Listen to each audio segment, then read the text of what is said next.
I am Carmen Reese, 52 Devon Street, Town Moderator. I see that there is a sufficient number of voters present to permit us to open the meeting, and I do so declare. The meeting is called pursuant to a warrant signed by the Select Board on, thank you very much, on March 28th. Oh, that's the return of service.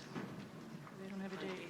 Okay, January 8th, 2018, and I've inspected the return of servants on the warrant and find it to be in order. I declare that the meeting is properly called. We are very grateful to Superintendent Hunter, Principal Mastrullo, the Regional School Committee, and the faculty, students, and staff of the high school for accommodating us here this evening, assisting us with preparation for the meeting, and bearing with the disruption that we cause.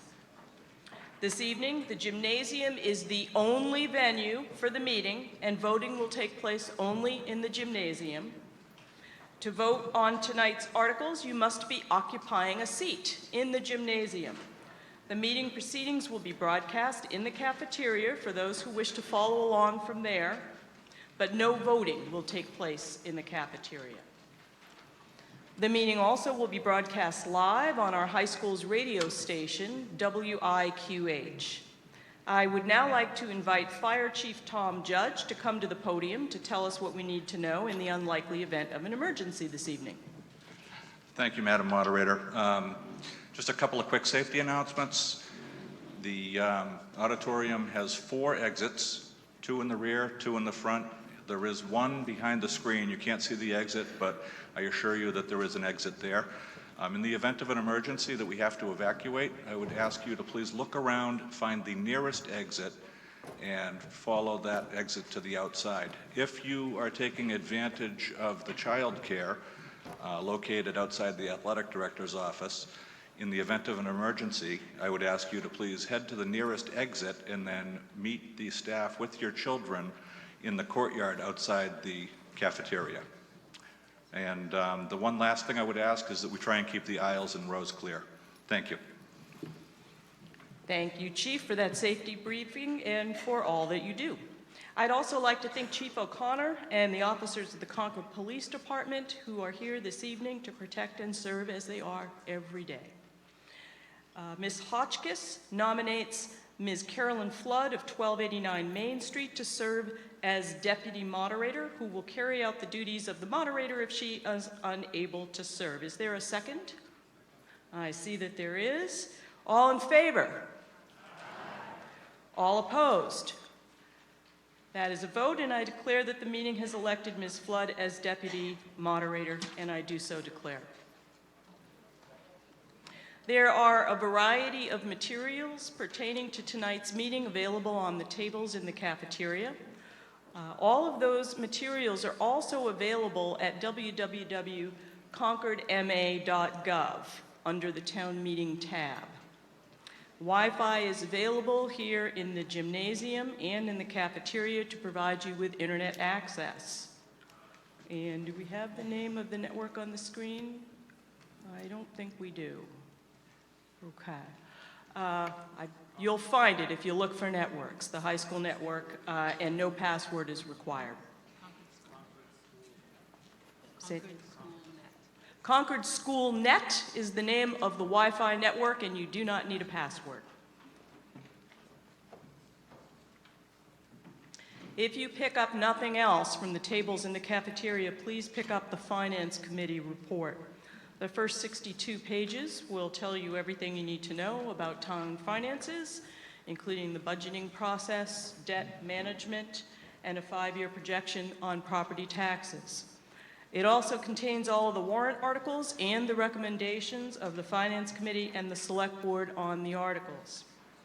This report has won many statewide awards, and we owe our thanks to the Finance Committee and to Finance Director Carrie LaFleur and her staff for another excellent report. The good order and control of fiscal affairs that you see presented in the FinCom report are the main reason that Concord is one of the few communities in Massachusetts that enjoys a AAA bond rating. And for that, we owe our thanks not only to our finance director and finance committee, but also to our town manager and his staff, our select board, our superintendent of schools, and our local and regional school committees. The green booklet entitled Concord Town Meeting Procedures, Traditions and Procedures is a useful guide to our proceedings, and I invite you to pick up a copy. If you do have any questions about town meeting procedure this evening, please feel free to talk with our town meeting procedure resource person, Johanna Glazer of 446 Hayward Mill Road.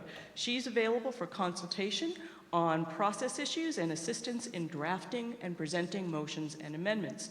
Ms. Glazer is here in the front row, and she is waving so you know where she is. She's right by microphone 3. Thank you, Ms. Glazer. If you are a registered voter in Concord, you should have received a voting slip that looks like this, hot pink tonight, when you checked in. You'll want to keep your voting slip handy so that you're able to raise your slip for votes by a show of hands and in a standing counted vote. Your voting slip is what identifies you as a person who's entitled to vote, and writing your name on it is probably a really good idea. If you are a resident of Concord who's not registered to vote, or you're a visitor to tonight's meeting, you should have checked in as a visitor at the visitor table out in the lobby. And you should have a visitor badge, and you should be seated in the visitor section, which is located in the marked section of the gymnasium bleachers, back there somewhere. To the right, thank you. Okay, we welcome you, observers of our town meeting. I have appointed Mr. Abe Fisher of 400 Hayward Mill Road to be head teller, Mr. David Carr of 82 Lawsbrook Road to be ballot supervisor, and Mr. Richard Wells of 368 Lawsbrook Road as assistant ballot supervisor. Mr. Fisher will be supervising vote counting on the floor in the event of a counted vote, and Mr. Carr will be supervising the ballot counting procedure and vote certification in the event that the meeting votes to have a paper ballot on any motion. Mr. Fisher, are the tellers ready to be sworn? We are. Mr. Carr, are the ballot counters ready to be sworn? Tellers and ballot counters, would you please stand and raise your right hands? Does each of you swear that you will faithfully and impartially perform your respective duties at this town meeting? Thank you all. On behalf of the meeting, I thank Mr. Fisher, Mr. Carr, Mr. Wells, and every one of the tellers and ballot counters for taking on this vital town meeting function. And if we do call upon any of you to count a vote, please do remember to count your own. A number of additional thank yous are in order this evening to the huge team of people who've made it possible for us to hold tonight's meeting and to run it in the smooth and orderly way that we are accustomed to. We have the high school staff, we have facilities staff assisting with our town meetings setup, Ryan Orr, Steve Dowling, John Guerin, and Jim McCone. Many members of the police and fire departments. We have our child care coordinator and child care sitters, all of whom are CPR and first aid certified. And they are Gail Gray, Ruth Ann McCarran, Lauren Herbst, Jordan Binder, and Laurie Magnan. And we're about to have a flag ceremony, and the scouts who will be assisting us with that this evening are Catherine Lynch and Cassie Cole of Girl Scout Troop 76159, and Boy Scouts Will Duggan and Nick Higgins from Troop 132.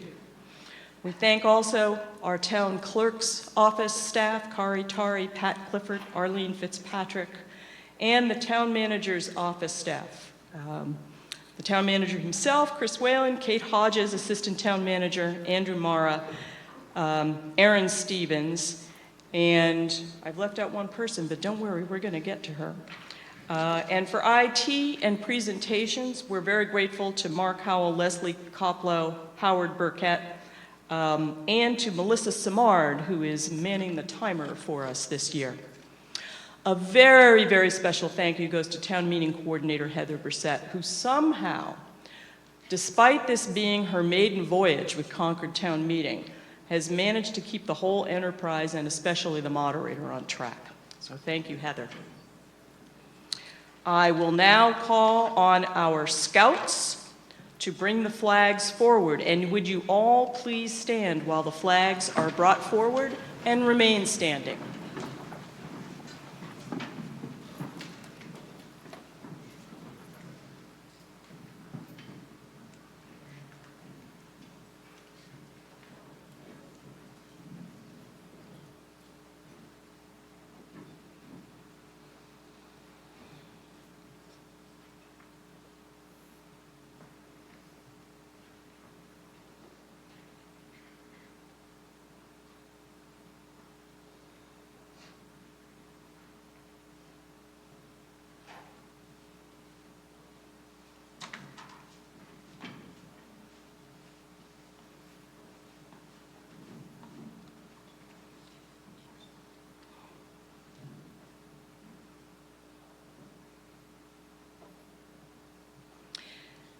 Before we begin the business of this annual town meeting, as has long been our custom, let us stand and hold a moment of silence.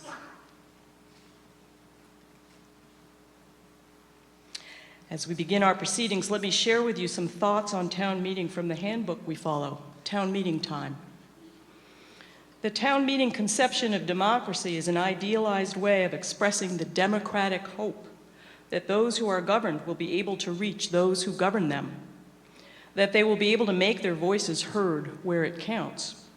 It speaks for the belief that a society is safer and freer when the bulk of its citizens understand the programs and goals that their government has chosen. And they have achieved this understanding because these programs and goals have been honestly debated in public. Not least, the town meeting ideal catches an important meaning of freedom and expresses a classic conviction of believers in democracy, that freedom is in the concrete, freedom as it is experienced in daily life, is the experience of having a hand in the determining of issues that touch the individual closely and intimately.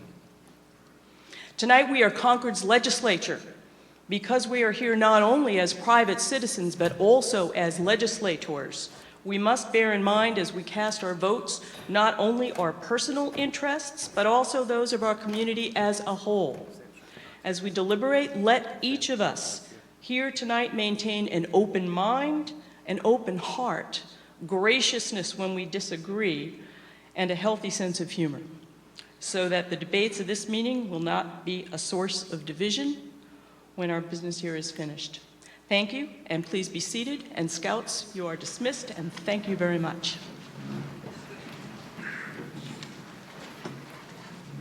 The minutes of the meeting will be kept by the town clerk, Kari Tari, who is sitting here to my right. Our select board is seated at a table here next to the podium. Our school committee is seated over there on the other side of the select board. Our finance committee is over here on the right side of the podium.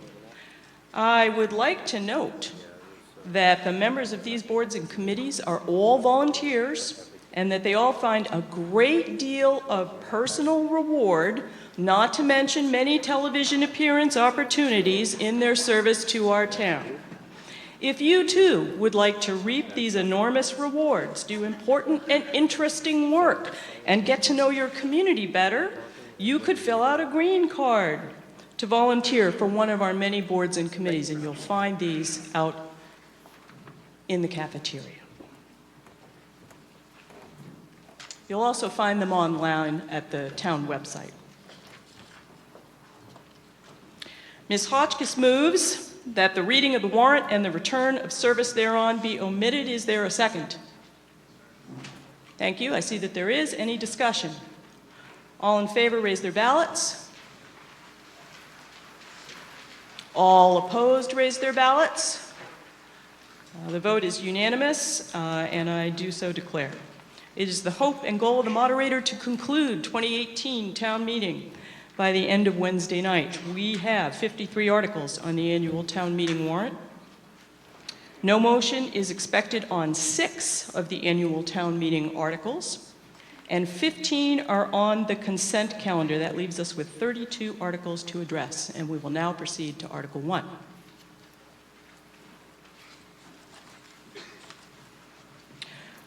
We don't have a slide for this. Under Article 1, Ms. Hotchkiss moves to take, one more preliminary motion before we get to Article 1. Ms. Hotchkiss moves to take up no new business after 10 p.m., and that when we adjourn and reconvene at 7 p.m. on Tuesday, April 10th in this hall. Is there a second? I see that there is. All in favor? Any opposed? That motion carries unanimously, and I do so declare. Okay. We will now proceed to Article 1. I am pleased to announce that by the overwhelming majority of votes cast in the town election last month, Linda Escobedo was elected to the Select Board for a term of 3 years. Jane Hotchkiss was re-elected to the Select Board for a term of 3 years. Court Booth was elected to the School Committee for a term of 3 years. Heather Bout was re-elected to the School Committee for a term of 3 years. Todd Benjamin was re-elected to the Concord Housing Authority for a term of 5 years. And yours truly, Carmen Reese, was re-elected as moderator for a term of 1 year. Ms. Hotchkiss moves that Article 1 be left open for such other action thereunder as may be necessary, and that the meeting take up Article 2. Is there a second? I see that there is. All in favor? Any opposed? Another unanimous vote, and I do so declare.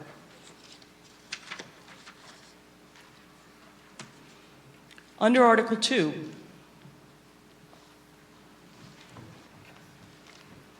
you should have seen in the cafeteria the annual town report.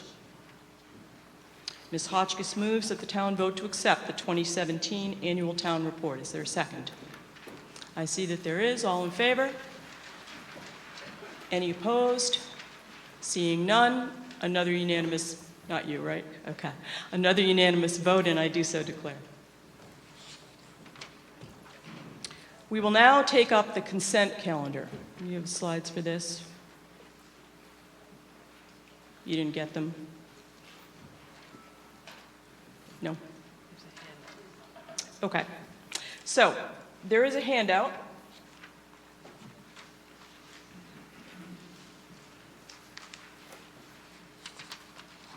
For the consent calendar.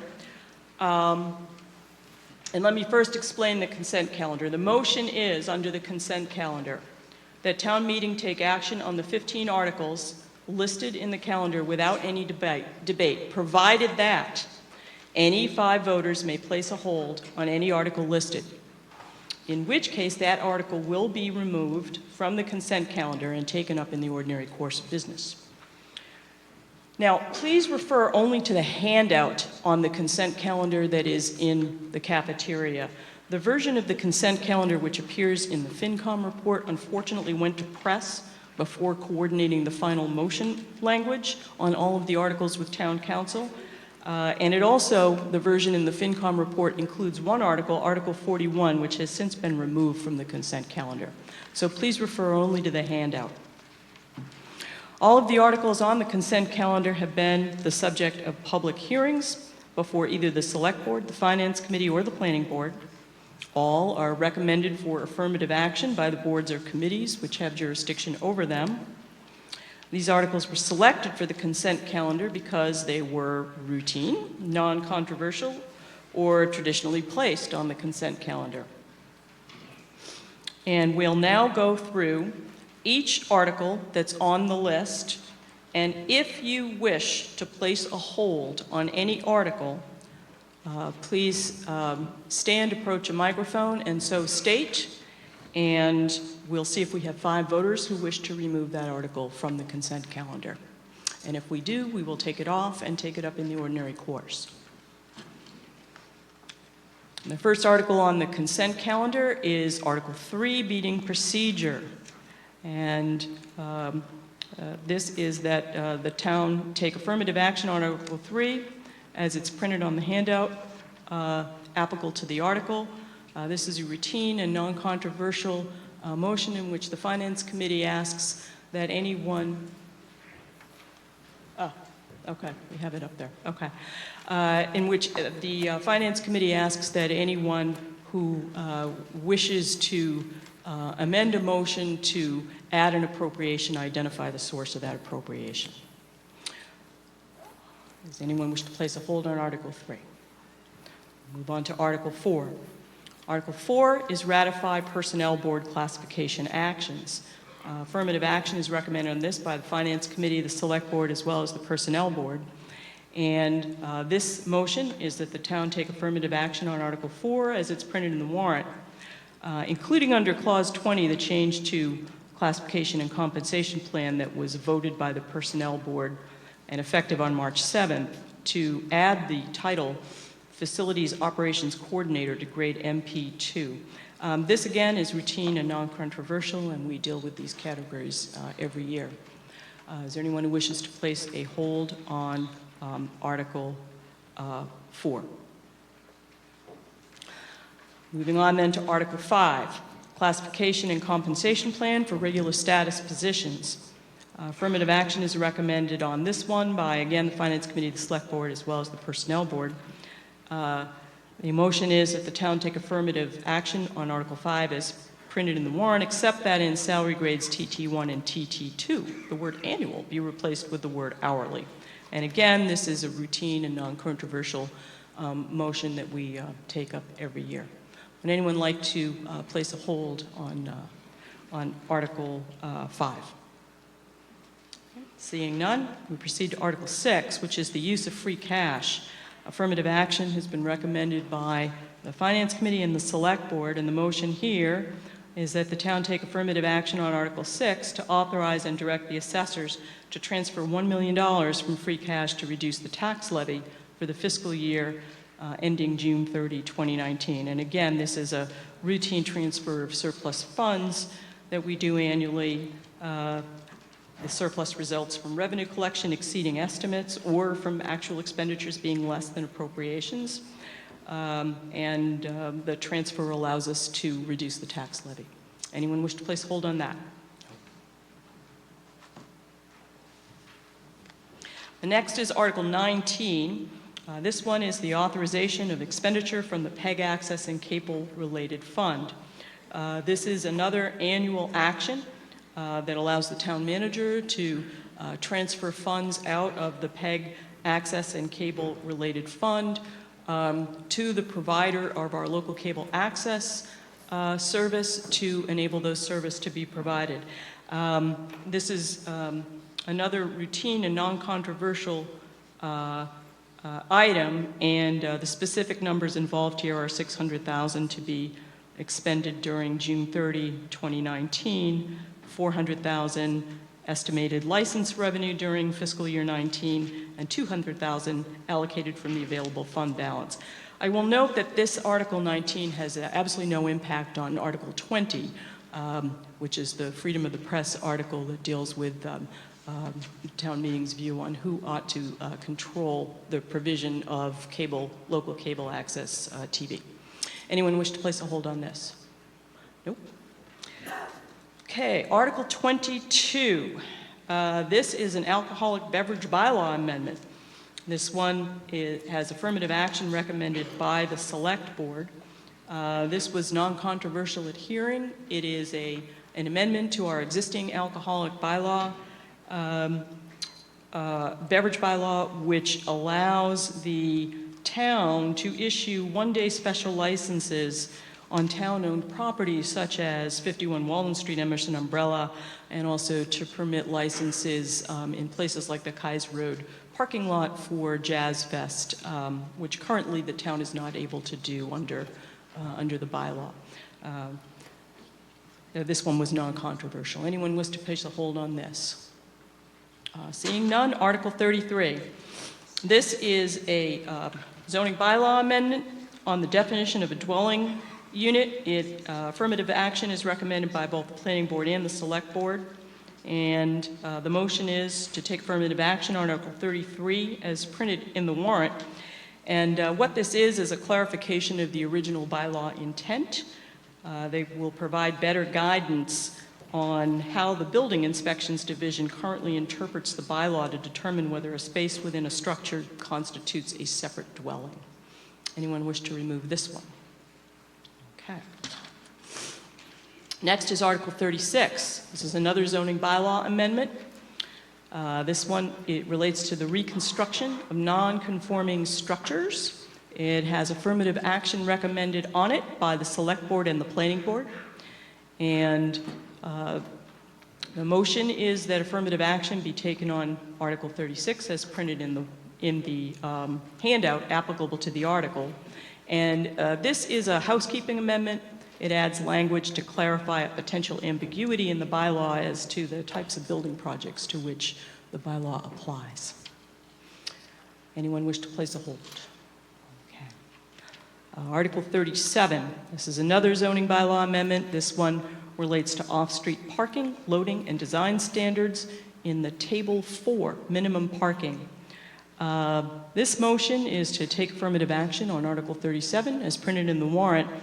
This amends a table to reflect a definitional change that was voted by town meeting last year. It has to do with classifying a real estate agency as a professional office instead of as a business office. Anyone wish to place a hold on Article 37? Article 42 is the authorization of Cambridge Turnpike easements, and the affirmative action has been recommended by the Select Board as well as the Public Works Commissioners. And the motion is that the town take affirmative action on Article 42 as printed in the warrant. This was non-controversial at hearing. Yes, Mina? Is there a correction to the motion? Yes, please. Yes, go ahead. This is Town Council, Mina Markarius. Thank you. Thank you, Madam Moderator. A slight correction from what is printed in the warrant on Article 42. In the description of the access easement, it says after the the number 1 in Article 42, easement plan 18 Cambridge Turnpike and 200 Lexington Road. If you follow down 2 lines where it says over 18 Cambridge Turnpike, the words and 200 Lexington Road should also be added. Thank you very much for that clarification. Again, these easements are necessary for the Cambridge Turnpike Improvement Project, which has been on the drawing board for some number of years now and is about to start, and no appropriation is required for this article. The easements are expected to be gifted. Anyone wish to remove Article 42 from the consent calendar? Okay. Next, we have Article 43, which is the Munson Road Street Acceptance. This one has affirmative action recommended by the Select Board as well as the Public Works Commission. The motion is that Article 43 be subject to affirmative action by town meeting as printed in the warrant. It was non-controversial at hearing, and this was an extension of Munson Road that was laid out by the Commissioners of Public Works. And this is simply an acceptance of that road extension. Anyone wish to place a hold on this one? Okay. Article 48 is solid waste fund expenditures. This is one of our enterprise funds, and affirmative action is recommended by the Finance Committee, the Select Board, as well as the Commissioners of Public Works. The motion is that the town take affirmative action on Article 48 as printed in the warrant. And this is a routine enterprise fund authorization that's typically included on the consent calendar and again was non-controversial at hearing this year. Would anyone like to remove this one? Okay. Article 49 is sewer system expenditures. And affirmative action is recommended again by the Finance Committee, the Select Board, as well as the Commissioners of Public Works. The motion is that the town take affirmative action on Article 49 as printed in the warrant. This again is a routine enterprise fund authorization, and no questions were raised about this at hearing either. Anyone wish to place a hold on Article 49? Okay. Article 50 is sewer improvement fund expenditures. Affirmative action, again recommended by Finance Committee, Select Board, and Public Works Commission. The motion is that the town take affirmative action on Article 50 as it is printed in the warrant. This is again the sewer improvement fund is a sub-fund of the sewer fund, and it consists of fees that are paid by certain properties who connect to the sewer system, and this authorizes expenditures from the fund for construction and expansion of sewer lines and treatment facility capacity. Non-controversial at hearing. Anyone wish to place a hold on Article 50? Okay, and finally, we will get to Article 52, the last item on the consent calendar. This is the BD Swim and Fitness Center Enterprise Fund expenditures. Affirmative action is recommended by the Finance Committee and the Select Board. And this again is an enterprise fund authorization. It requests the appropriation from the community pool enterprise revenues, the sum of $2,122,500, and from the undesignated fund balance, the sum of $824,905 for total appropriation of $2,947,405. And that is the amount that's required for the total operating and capital expenses of the Community Pool Enterprise Fund for the fiscal year ending June 30, 2019. Now, I want to note for you that the numbers that are in the consent calendar are different than the numbers that were presented at hearing. There are no numbers in the warrant on this article because they were to be determined. The numbers presented at the hearing on this article inadvertently omitted the capital fund, the capital expenses. So those are included in the motion that is here under the consent calendar. Does anyone wish to place a hold on Article 52? I see that there is one person. Are there four more? 1, 2, 3, 4, 5. Okay, we have a hold on Article 52.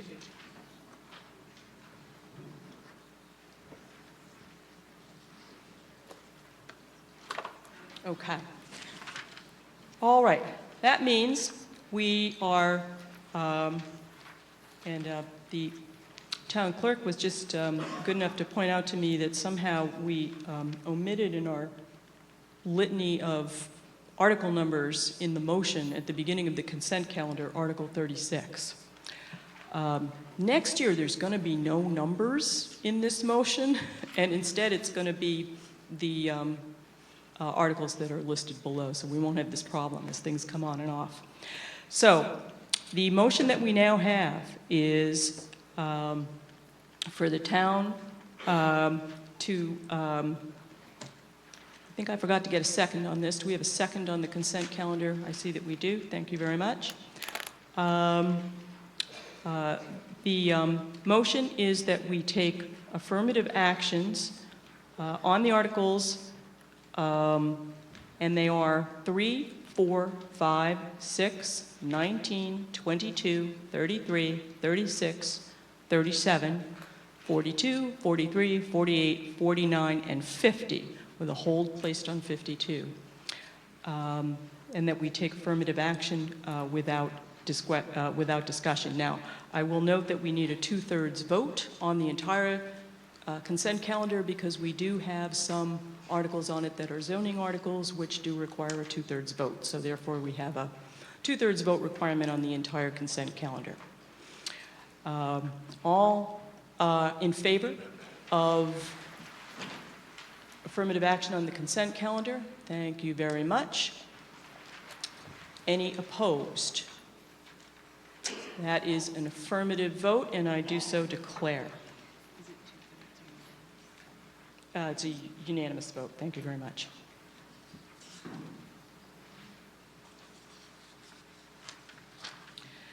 Since the meeting has now acted on Articles 3, 4, 5, and 6 under the consent calendar, we will now proceed to Article 7. The motion is about to appear on the screen.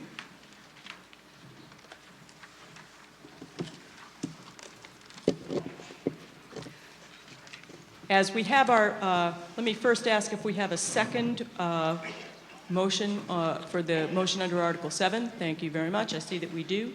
I want to note at this point that for presenters who come to the podium this evening, your presentation time will be shown on the clock that is on the screen. You can see it up there, and you, for folks standing at the podium, they'll be able to see it down there.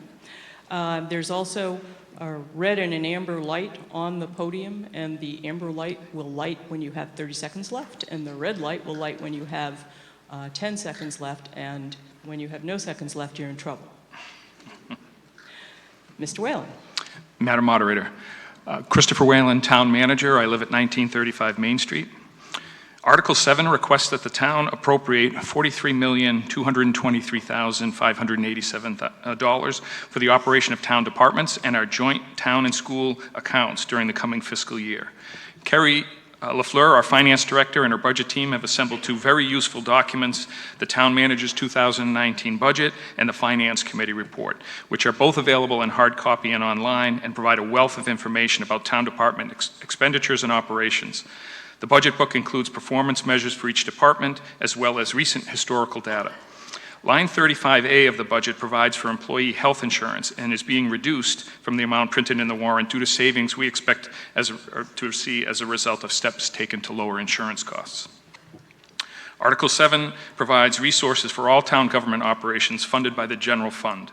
This article also allocates funds to accounts shared between the town and the Concord Public Schools. The budget for town government operations and the joint accounts for 2019 conform to the spending guidelines set by the Finance Committee as revised on March 1st. Personnel expenses represent 75% of the total cost of town government operations. Other operating expenses and purchase of capital equipment make up the balance of the cost of providing town government services. This budget request includes $986,500 in new spending for town government operations compared with the current year. That's an increase of 4.28%. In addition to the $24 million proposed for town government operating departments, Article 7 includes an appropriation of funds for the so-called joint accounts that are shared between the town and the Concord Public Schools. These include the group health insurance for employees and retirees, other post-employment benefits, or OPEB, funding our future health insurance obligations for retirees. Also included are property and liability insurance, pension costs, and debt service. These joint accounts, over which we can exercise limited control, are expected to increase in cost by more than $1.4 million, or 8% in the coming year, with fully half of that increase attributable to employee health insurance. Together with the town operating budget, the total requested under Article 7 is the $43,374,850. Of the $986,500 in new funding requested for the July 1st year, I consider $262,500 to be required spending. These items include for the new sustainability director position that was authorized by town meeting last year, by specific vote, the 2 state elections scheduled for this coming fall, a modest increase in the cost of conducting the annual audit due to complicated OPEB calculations, discontinuing the use of the PEG access account to cover all of town meeting AV requirements, renting chairs and equipment for town meeting, creating an operating budget for the 55 Church Street property, the new office building acquired last August, and maintaining our capital outlay expenditures at a consistent percentage of the operating budget. As in prior years, I'm identifying providing a reasonable wage adjustment for town staff to be my top priority. Competitive wages allow Concord to attract and retain talented employees.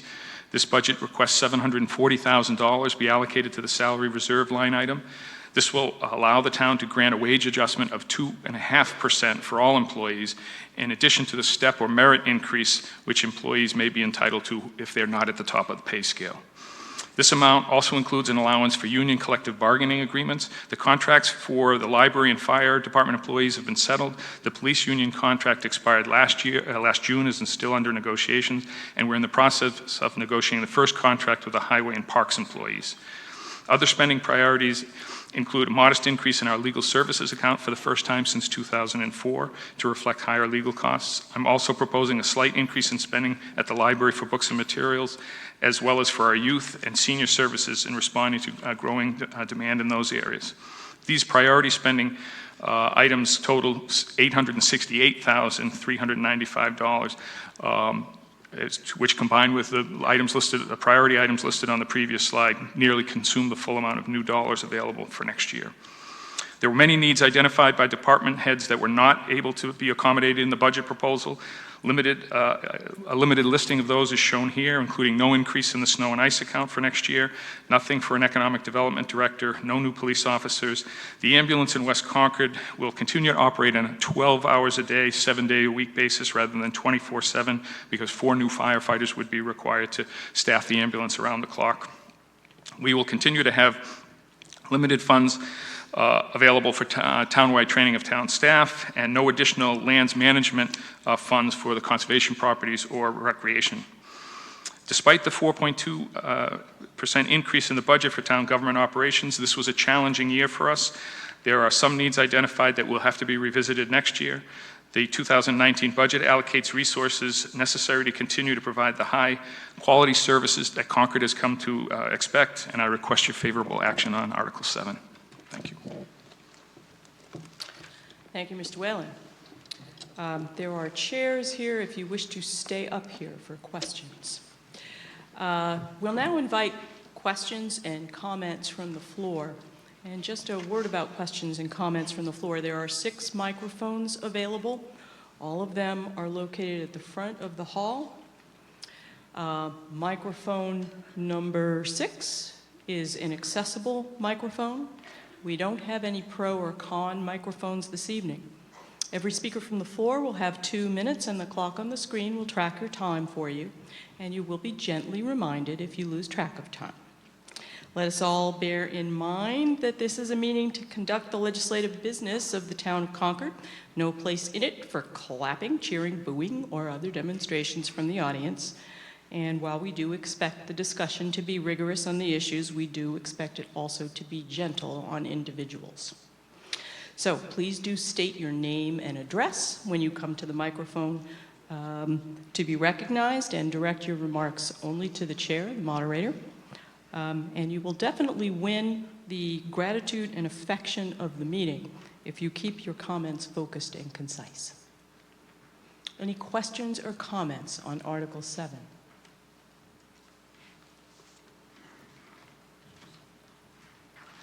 Seeing none, it appears that we are ready for a vote, and I will note that Article 7 requires a 2/3 vote. All in favor of Article 7? Thank you very much. Any opposed? That is a unanimous vote, and I do so declare.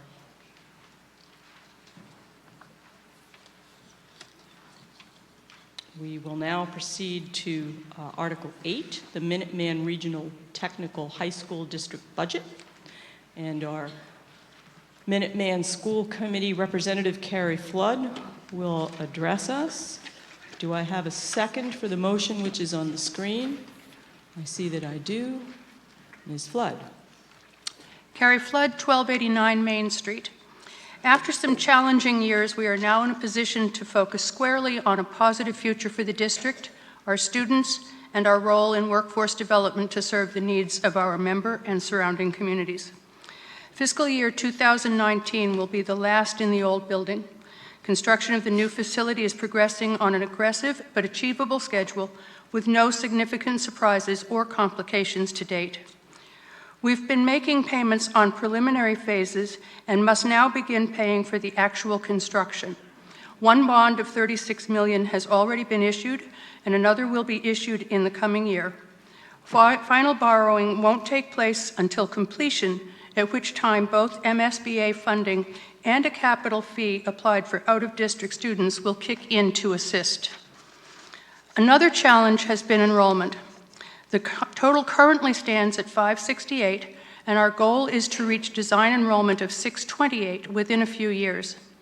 The blue bars on this chart show historical enrollment from our 10 current member communities. Yellow is the 6 towns that have recently withdrawn from the district, and green shows out-of-district enrollment. Although we received nearly as many applications from non-member towns as we did in years past, state rules changed a while back and now strictly limit whom we may accept based on programs offered in their home district. Although we would like to see those rules relaxed for the benefit of the students involved, we are more focused on our member enrollments and adding 1 or 2 towns as official members of the district. Here is our freshman enrollment, with the darker color again representing in-district. Note the recent increases despite having fewer member towns. We must be doing something right. In fact, we have been designated a Level 1 school by DESE based on our standard test results. Our 4-year graduation rate is high and stable. 67% of our graduates go on to higher education, 29% to work, and 3% to military service. All of our graduates leave with professional certifications in place and hands-on experience in their chosen field. Some of that, by the way, is gained by providing manpower for community service projects in our member communities, including Concord. Moving on to the dollars and cents, you can see how the building project sharply reverses a trend of budget reductions over the past few years. 1 program will close at the end of June, but 2 newer programs are growing fast. Multimedia engineering and advanced manufacturing respond directly to trends in the area's business economy and have benefited significantly from state and private grants. Looking at expenditures, we have planned a 4% hike in health insurance, increased our contribution to retirement, and accounted for increased utility charges. We are allocating $300,000 to our stabilization account for new equipment that is not covered by MSBA. Otherwise, we have budgeted only very modest amounts for replacements, if needed, on an emergency basis before the move. Looking at expenditures by state budget codes, you can see we're up a little here, down a little there, but with the largest change, again, in debt service. Exclusive of the building project, the annual budget will increase less than 4%. With the debt service, the total budget is up considerably more. And Concord is one of the 6 member communities that voted to exclude our share of debt from the levy limit. After allowing for various categories of state aid, out-of-district tuition, and use of our certified excess and deficiency fund, assessments to member towns will total $13,819,622. With assessments based on a 4-year rolling average enrollment, you can see here that Concord's very low years are no longer part of that equation. Our total assessment for the current year is just under $600,000. With a higher enrollment factor and increased debt service, our assessment for FY19 will be $742,679, of which $146,877 would be excluded from Concord's levy limit. Minuteman is proud of what we offer and prouder still of what our students accomplish. I'd be happy to answer any questions before you vote to support Concord's assessment. I'd like to announce that both the Select Board and the Finance Committee recommend affirmative action on Article 8. Are there questions or comments from the floor? That one. Seeing none, it appears that we are ready for a vote on Article 8. This is a majority vote. All those in favor of Article 8? Thank you. All those opposed? I see one opposed. One opposed. So that is a near unanimous vote in favor. The motion carries, and I do so declare.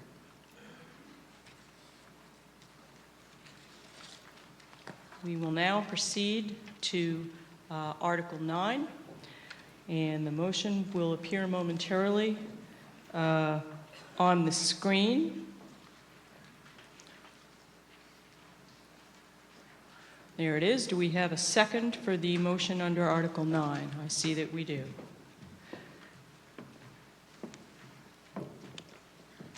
Thank you, Madam Moderator. Good evening. I'm Heather Bout, 33 Alden Road, Chair of the Concord School Committee, speaking on their behalf, and also a member of the Concord Carlisle Regional School Committee. Tonight, I move that the town appropriate the sum of $38,246,895 for the necessary and expedient purposes of the public schools of the town for the fiscal year ending June 30, 2019, and that the same be expended only for such purposes and under the direction of the Concord School Committee. Now, have no fear, I'm not going to rush through the entire school budget in the next minute. We're going to do things a little differently this year. I'm actually only the opening act for tonight. As many of you know, we've been fortunate this year to be under the leadership of our new superintendent, Dr. Lori Hunter. Since Dr. Hunter has been on the front lines of crafting the FY19 budgets and capital needs for this year, and I will say finding opportunities for cost efficiencies wherever possible, she's going to take you through the details of the 3 warrants relating to the schools. But I wanted to introduce her. So with that, I give you Dr. Lori Hunter. Actually, before you do that, Heather, I'd like you to ask you to make a friendly amendment to your motion, and that is to insert the word raise and in front of appropriate in your motion. Would you like to make that motion? I would like to make that motion. Is there a second for the motion to amend? I see that there is. Any discussion? All those in favor? Thank you. Any opposed? Excellent. The amendment carries. Superintendent Hunter.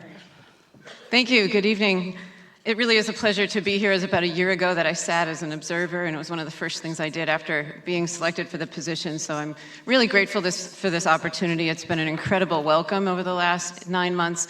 And I feel like this is somewhat of a climax in getting to spend some time with all of you. So we'll start with the Concord Public School budget for this year. Is an overall increase of 3.9%. If you look at our trends over the last 10 years, it's an average increase of 3.47%. I can't talk about budgets without talking a little bit about our educational strengths and where some of these funds go. Some of these you're going to recognize from last town meeting, so I will give you a quick snapshot. We have educationally sound class size. Response to intervention is our small group supports to children that we're extending and expanding. We're highly aligned with the curriculum frameworks and offer robust, rigorous curriculum opportunity for all of our students. A year ago, you approved K-5 Spanish, and I think that's been nothing but an overwhelming success in all of our elementary schools, as well as an elective of Latin in the middle school. STEAM is our science, technology, education, arts, and math efforts, and we'll talk about that in the Capital article about some of our work at Ripley, but we're also in an instructional mode of providing active experiences for students. We integrate technology regularly, and we are consistently among the top performing schools in the state. Just a quick highlight of our budget process this year. We worked in a short-term process as I began to take over the leadership. We will be working into longer-term processes, really reviewing every aspect of the fiscal status of both school districts. So it was important to me to say that because tonight is really the outcome of the short-term process, more to come in the long term. In terms of this year's budget itself, our goal really was about maintaining level service this year. We had some extensive cost drivers going into the process without adding anything at all. Our contractual obligations to the Concord Teachers Association, increased special education costs, which included our preschool program for our youngest students, additional out-of-district costs that were unanticipated this past summer, and we are looking to start an in-house, more intense program for some of our youngest early childhood students in hopes that we will eliminate the need for them to go out of district. So all of those were meant to either respond to current student needs or to be more effective and efficient in our offering of services. Transportation is an ongoing discussion for us. So this year we have built in, rather than buying additional buses, we have built in leases for 2 buses at each district in order to keep the fleet current and operational. So all of those cost drivers led us to a pretty high percentage increase as the budget process started. So that meant we had to look and decide if we could sustain that, and it was decided that we needed to lower that operational cost before the school committee was even presented an operational budget. And I'll just highlight a couple of these reductions that we took prior to school committee discussion. Mostly instructional supplies and materials. There are small amounts of support staff here, as well as looking at any other items that we could, curriculum, subscriptions, and personnel adjustments, and making sure that we're accounting for exactly how we're paying our employees. So those were initial reductions of over $1 million before we brought it to the school committee. You'll see here in the next slide that we then worked with the finance committee to try to look at their guideline and take our percentage increase and continue to close that delta. That went on over the course of October, November, and March, and we're grateful for their time and attention. It was an extensive process this year. In order to then close the final gap, if you'll see on March 1st, we had still a little bit left to close. So on March 20th, the school committee met, and at my recommendation, we had offered an early separation retirement incentive to our teachers. So we had $150,000 of unallocated savings available, and I made one further reduction of an administrator who oversees our digital literacy. This is the Concord portion of that. The other half is in the regional budget, and that allowed us to reach the finance committee guideline. So finally, we ended at the 3.9% increase. We were able to maintain level service almost extensively. We definitely faced some hard conversations and probably have more to come, but we feel it's a fiscally sound, responsible budget that maintains the rigor and educational service that we expect to provide our students.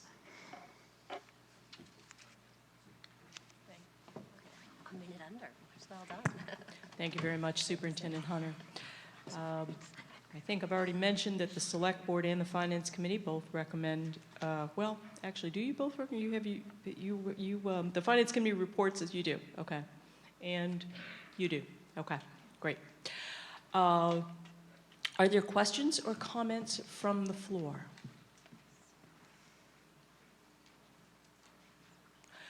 Seeing none, it appears that we're ready for a vote on Article 9. All those in favor? Thank you very much. All those opposed? That is a near unanimous vote. The motion carries, and I do so declare. Okay. I have no motion under Article 10. Accordingly, I declare that the meeting is taking no action on Article 10, and we will proceed to Article 11.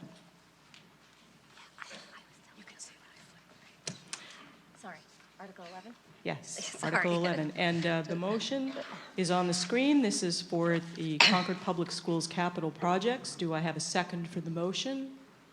I see that I do. Ms. Bout. Back again, Heather Bout, 33 Alden Road, Chair of the Concord School Committee, member of the Concord Carlisle Regional School Committee. Once again, I'm here to just move this. It's a bit of a long motion, but I move tonight that the town appropriate the sum of $900,000 to be expended under the direction of the Concord School Committee for remodeling, constructing, reconstructing, or making extraordinary repairs, including original equipment and related work at various Concord public school buildings. And further, to meet this appropriation, to authorize the town treasurer with the approval of the select board to borrow $900,000 and to issue bond or notes under the provisions of Chapter 44, Section 7 of Mass General Law, or any other enabling authority. And further, that in accordance with Chapter 44, Section 20, the premium received by the town upon the sale of any bonds or notes thereunder, less any such premium applied to the payment of the costs of issuance of such bonds or notes, may be applied to pay project costs, and the amount authorized to be borrowed under Article 11 shall be reduced by the amount of any such premium so applied. I've never given such an exciting speech before. Ms. Bout, And with that, thank you very much. It's actually not necessary to read the motion since it's projected on the screen, but thank you very much. but I did it successfully. That was very well read, and I admire the speed that you got through that with. With that, minute. I'll introduce Dr. Lori Hunter again. Thank you. Thank you. Good evening. We first wanted to highlight updates from FY18 projects. So some updates then. STEAM Lab, this was our project at Ripley. We're renovating a space to make it child-friendly. We've scaled that project back considerably, so the whole project will be complete within the appropriation from a year ago. We know that the STEAM Lab we've had a pilot working this fall, so we're anxious to bring the children over in the space that's really going to be designed for them. So we know it's going to be highly successful and should open in the fall of 2018. The Willard Fields and Irrigation Project, we've had an interesting experience at Willard. We had not yet acted on the irrigation work, and in the meantime, the septic system proved to be a problem, so that seemed to be fortuitous in its own way because we didn't tear up the irrigation to fix the septic. So we're now going to use the appropriation from last year to septic, and you'll see there's an additional request this year so we still can complete the irrigation work. At Alcott, we're looking at the HVAC system and upgrading replacement units throughout the building on a rotating schedule. We supported the implementation of an early childhood preschool playground at Ripley, which is almost complete and pretty open for business from what I saw today. So we were glad to support that project. And Thoreau, again, we delayed this, and I think it was, again, fortuitous. Initially, we were just going to do sidewalk repair, and you'll see there's an additional request because our visions have gotten bigger and hoping to get the buses off of the road and actually configure a bus driveway at Thoreau. So that leads us to our requests for FY19 for a total of $900,000. We're looking at an additional unit at Alcott, plus some sidewalk repair at Alcott for $75,000. The second phase, which will be combined with last year's allocation for $220,000, so we can really rework that whole entryway at Thoreau and hopefully have the buses pull in off of the street as well as repoint the sidewalk. As I mentioned, we have had septic work to do at Willard, so this would then be to complement that and actually irrigate the fields. The middle schools, we need a standing line item there, given the age of those facilities. It's hard to predict what might be our next issue, so our request is to have $50,000 at Sanborn and Peabody as numbers that we can work with as issues arise. At Ripley, we're looking at windows that will support the infrastructure of that facility, so we're always trying to upgrade and maintain that site as appropriate. And we have one final piece that we're considering and hopeful to add to the playground work. There's an expansive amount of sidewalk along the preschool side of the building, and we're hoping to upgrade that because there are safety issues also along the perimeter of the building, and we'd like to make those safe and appropriate for all the young children who are at Ripley with us. So that's for a total of $900,000. Thank you very much, Superintendent Hunter. Both the Select Board and the Finance Committee recommend affirmative action on Article 11. Are there questions or comments from the floor? Microphone number 3. Stefan Bader. Oh, hold on. Microphone Can we turn not on microphone number 3, please? Thank you. Stefan Bader, 7 River Street. I didn't hear a second on this motion, or actually I think on the one before either, unless I missed it completely. Actually, I have a note that we had a second, but let's get another one. Do we have a second? Great. See a second. Thank you. Thank you.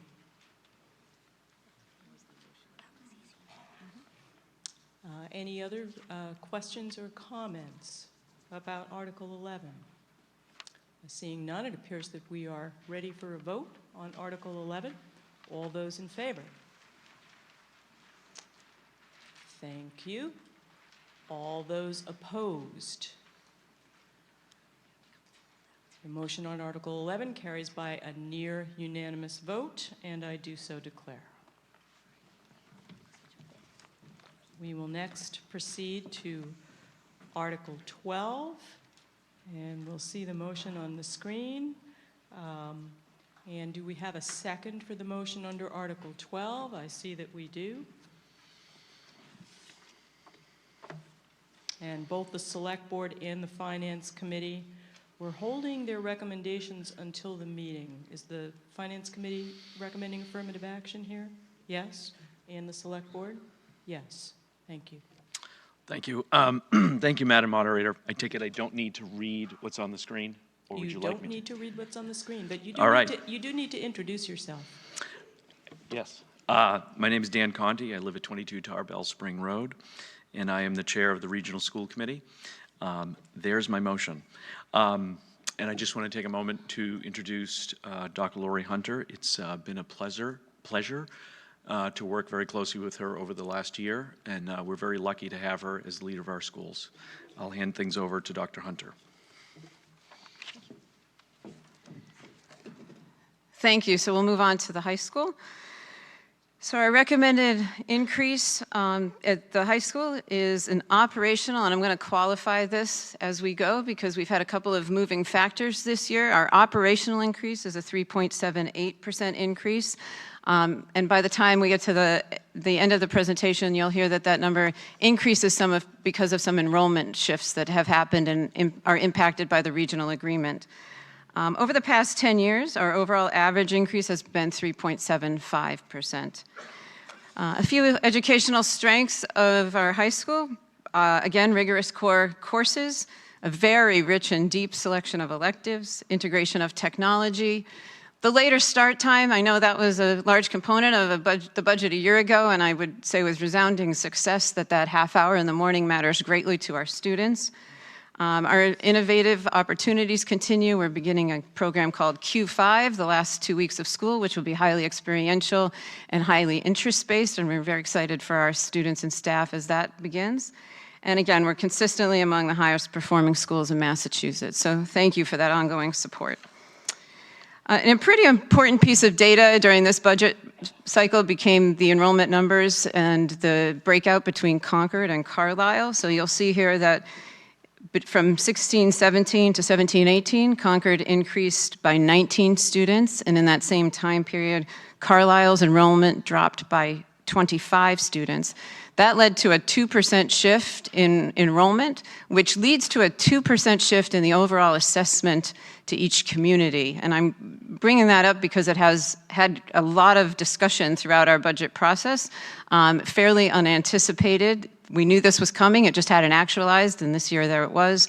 And there's costs to Concord associated with that, which in this budget were just under $500,000. Other drivers that we had in maintaining level service, again, some increased special education costs. We've used up our special education circuit breaker carryover, which is some of our ability to have cash flow through the state subsidy program. Of course, the regional budget includes medical insurance, and we have to carry those increases within the operating budget. We also leased 2 new buses, as we did at CPS. We also carry OPEB in the regional budget, so we're carrying a line this year of $600,000. This year in FY18, the current year, it's been at $735,000. So we've been working hard to stay at the arc in the formula. We did have to take a departure from that in this budget to come in at the guideline. Contractual obligations and our use of excess and deficiency, which is our free cash that we're allowed to carry at the region to subsidize the budget. So all of those led to a need and a hope to maintain level service at a reasonable amount of cost. Just a little highlight on where we are with our excess and deficiency status. We do see a pattern where we're using that often and regularly, more so than we're comfortable.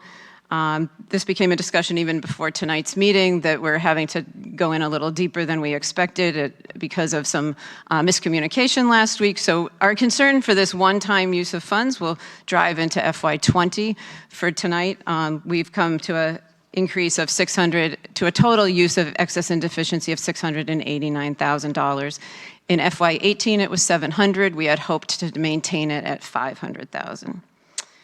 So our recommended budget in December was a 4.33% increase. To reach that, because of all the drivers that I've mentioned to date, we had to take the same approach of looking for some reductions in order to be fiscally responsible and come in with a number that was reasonable. So you'll see there's a list of $900,000 worth of reductions. It included contingencies, special education, transportation, and minor amounts of support staff, and that reduction I mentioned to OPEB. Given that outcome, we were able to bring to the Finance Committee, and again, I want to remind you of the enrollment piece that was almost $500,000 or a little bit more, depending on the numbers we were using. And some of the discussion we've had with the Finance Committee is that much of their original guideline was going to the enrollment shift. And we've had really extensive and productive, I think, ongoing dialogue with them through October, November, and then into March.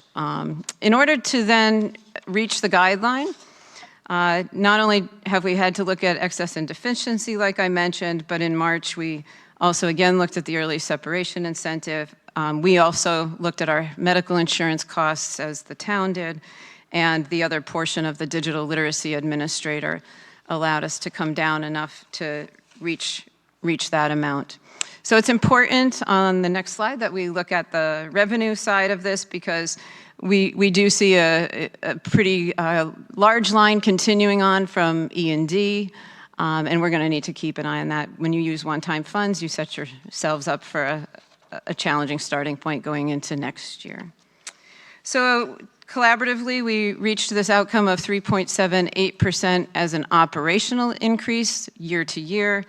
And then the final numbers, when you include the enrollment shift, it's a 6.76% increase to Concord. We do want to note, because of Carlisle's fewer students, they receive a lower assessment amount that's now declined 3.66%, all per the regional agreement. So that allowed us to close the budget. I expect we will maintain level service and the rigor and robustness that we've had, and likely continue many of these conversations into FY20. Thank you very much, Superintendent Hunter. Are there questions or comments from the floor?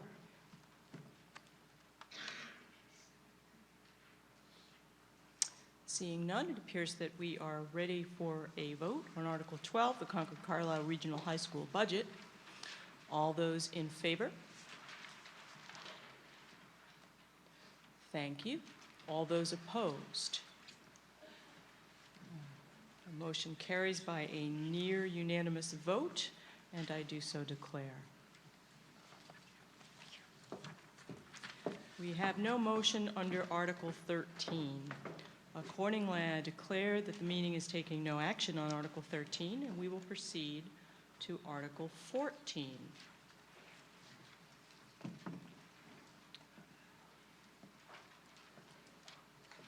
Ms. LaFleur? Article 14 is to establish revolving funds under the Municipal Modernization Act, Mass General Laws, Chapter 44, Section 53E and a half. This is a matter that usually ends up on the consent calendar, but it's happening a little differently this year, and that's why we're going to talk about it. Next year, it'll go back to the consent calendar. Both the Select Board and the Finance Committee recommend affirmative action on Article 14, and do I have a second for the motion? Thank you very much. Ms. LaFleur. Good evening. My name is Carrie LaFleur. I'm the Finance Director for the Town of Concord. This article seeks to establish certain revolving funds through the adoption of a local bylaw as required under the Municipal Modernization Act of 2016. The motion before you differs slightly from what appears in the warrant, and this slight adjustment will be described within the presentation. Prior to this change in state law, certain revolving funds were required to both be reauthorized and to have a budget established on an annual basis. This change permanently authorizes revolving funds while maintaining the requirement for an annual budgetary appropriation. The revolving funds affected by this change are those that are authorized under Mass General Law, Chapter 44, Section 53E and a half, including tree preservation, regional housing services, road repair, and senior services. Revolving funds that are authorized by other sections of Mass General Law are not affected by this change, and those would include the cable TV and recreation revolving funds. The bylaw established by these funds must include the following: who is authorized to expend the funds, which fees, charges, or other receipts are credited to the fund, the program or activity expenses payable from the fund, and the restrictions or conditions on the use of the fund or any other special requirements and the fiscal years affected. The full text of the bylaw, including the chart delineating all fund requirements, is included on pages 79 and 80 of the Finance Committee report. The one adjustment being proposed is to the Tree Preservation Fund, column C on page 80, and the adjustment is to add the words at the end, including permit application fees. Again, this article seeks town meeting authorization for the adoption of the local bylaw establishing certain revolving funds authorized under Mass General Law, Chapter 44, Section 53E and a half. Thank you very much, Ms. LaFleur. Do we have any questions or comments on Article 14?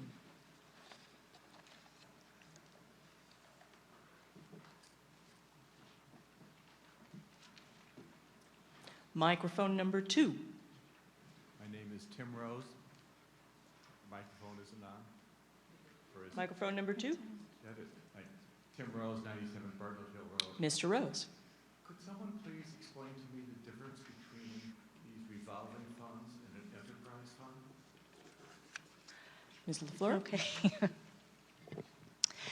The main difference is an enterprise fund, there is a requirement that all of the fees, all of the expenses under that fund, including salaries and benefits paid to employees that work within the enterprise fund, be covered within the enterprise fund.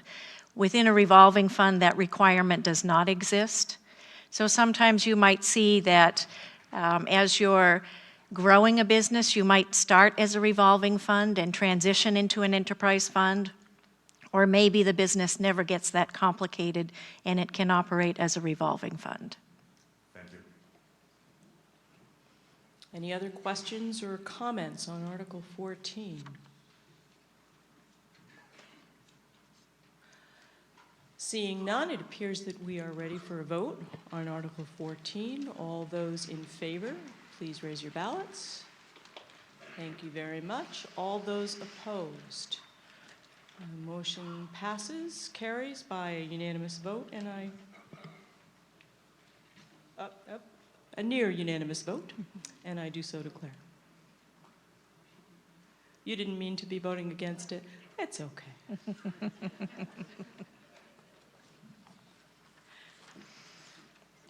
We'll now proceed to Article 15, and this is the motion to authorize expenditures under the revolving funds that we just authorized under the Municipal Modernization Act. Can I have a second on the motion, please? Thank you very much. And the Select Board and the Finance Committee both recommend affirmative action on Article 15, and we'll hear from our Town Finance Director. This article seeks to establish annual spending limits for certain revolving funds.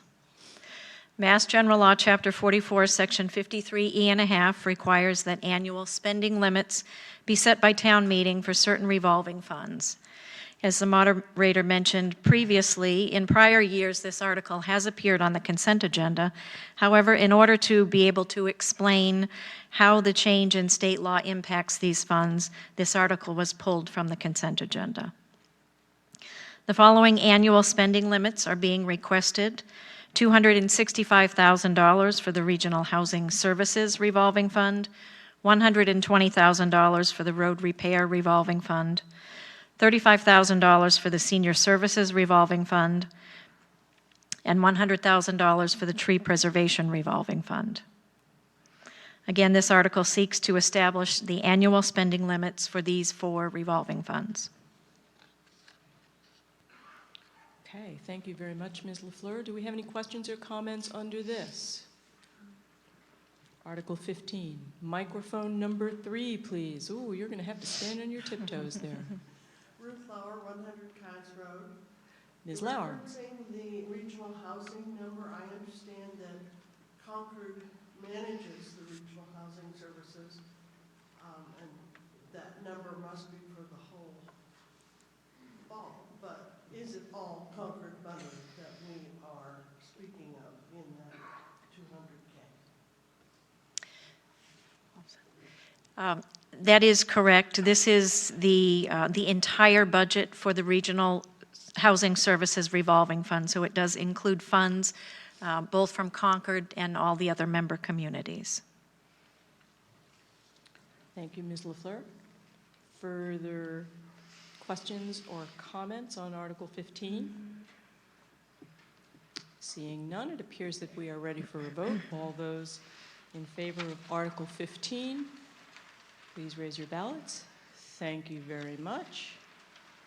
All those opposed? I see no one opposed. The motion carries by unanimous vote, and I do so declare. We'll now proceed to Article 16, and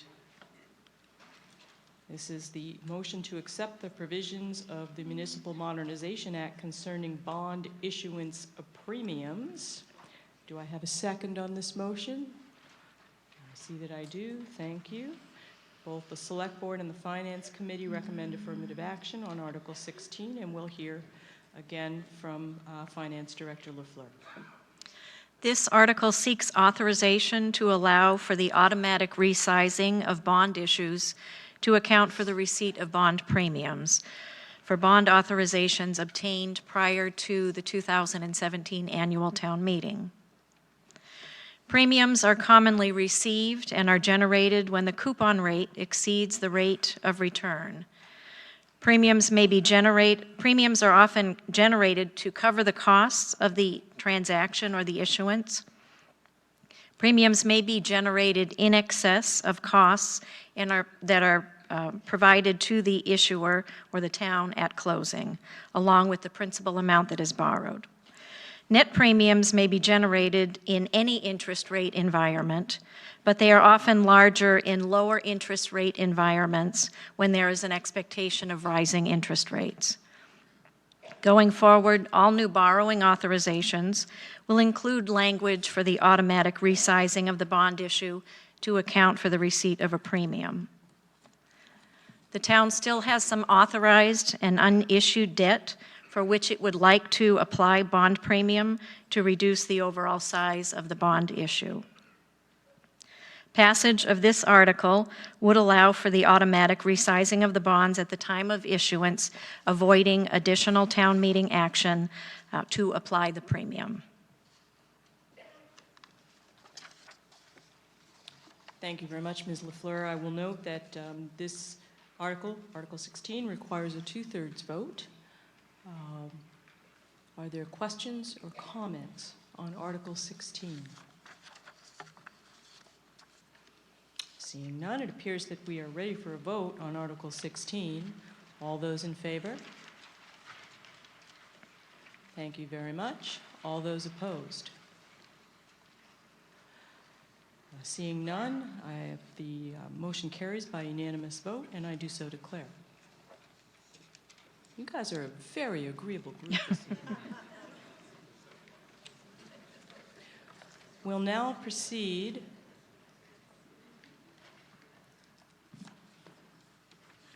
to Article 17.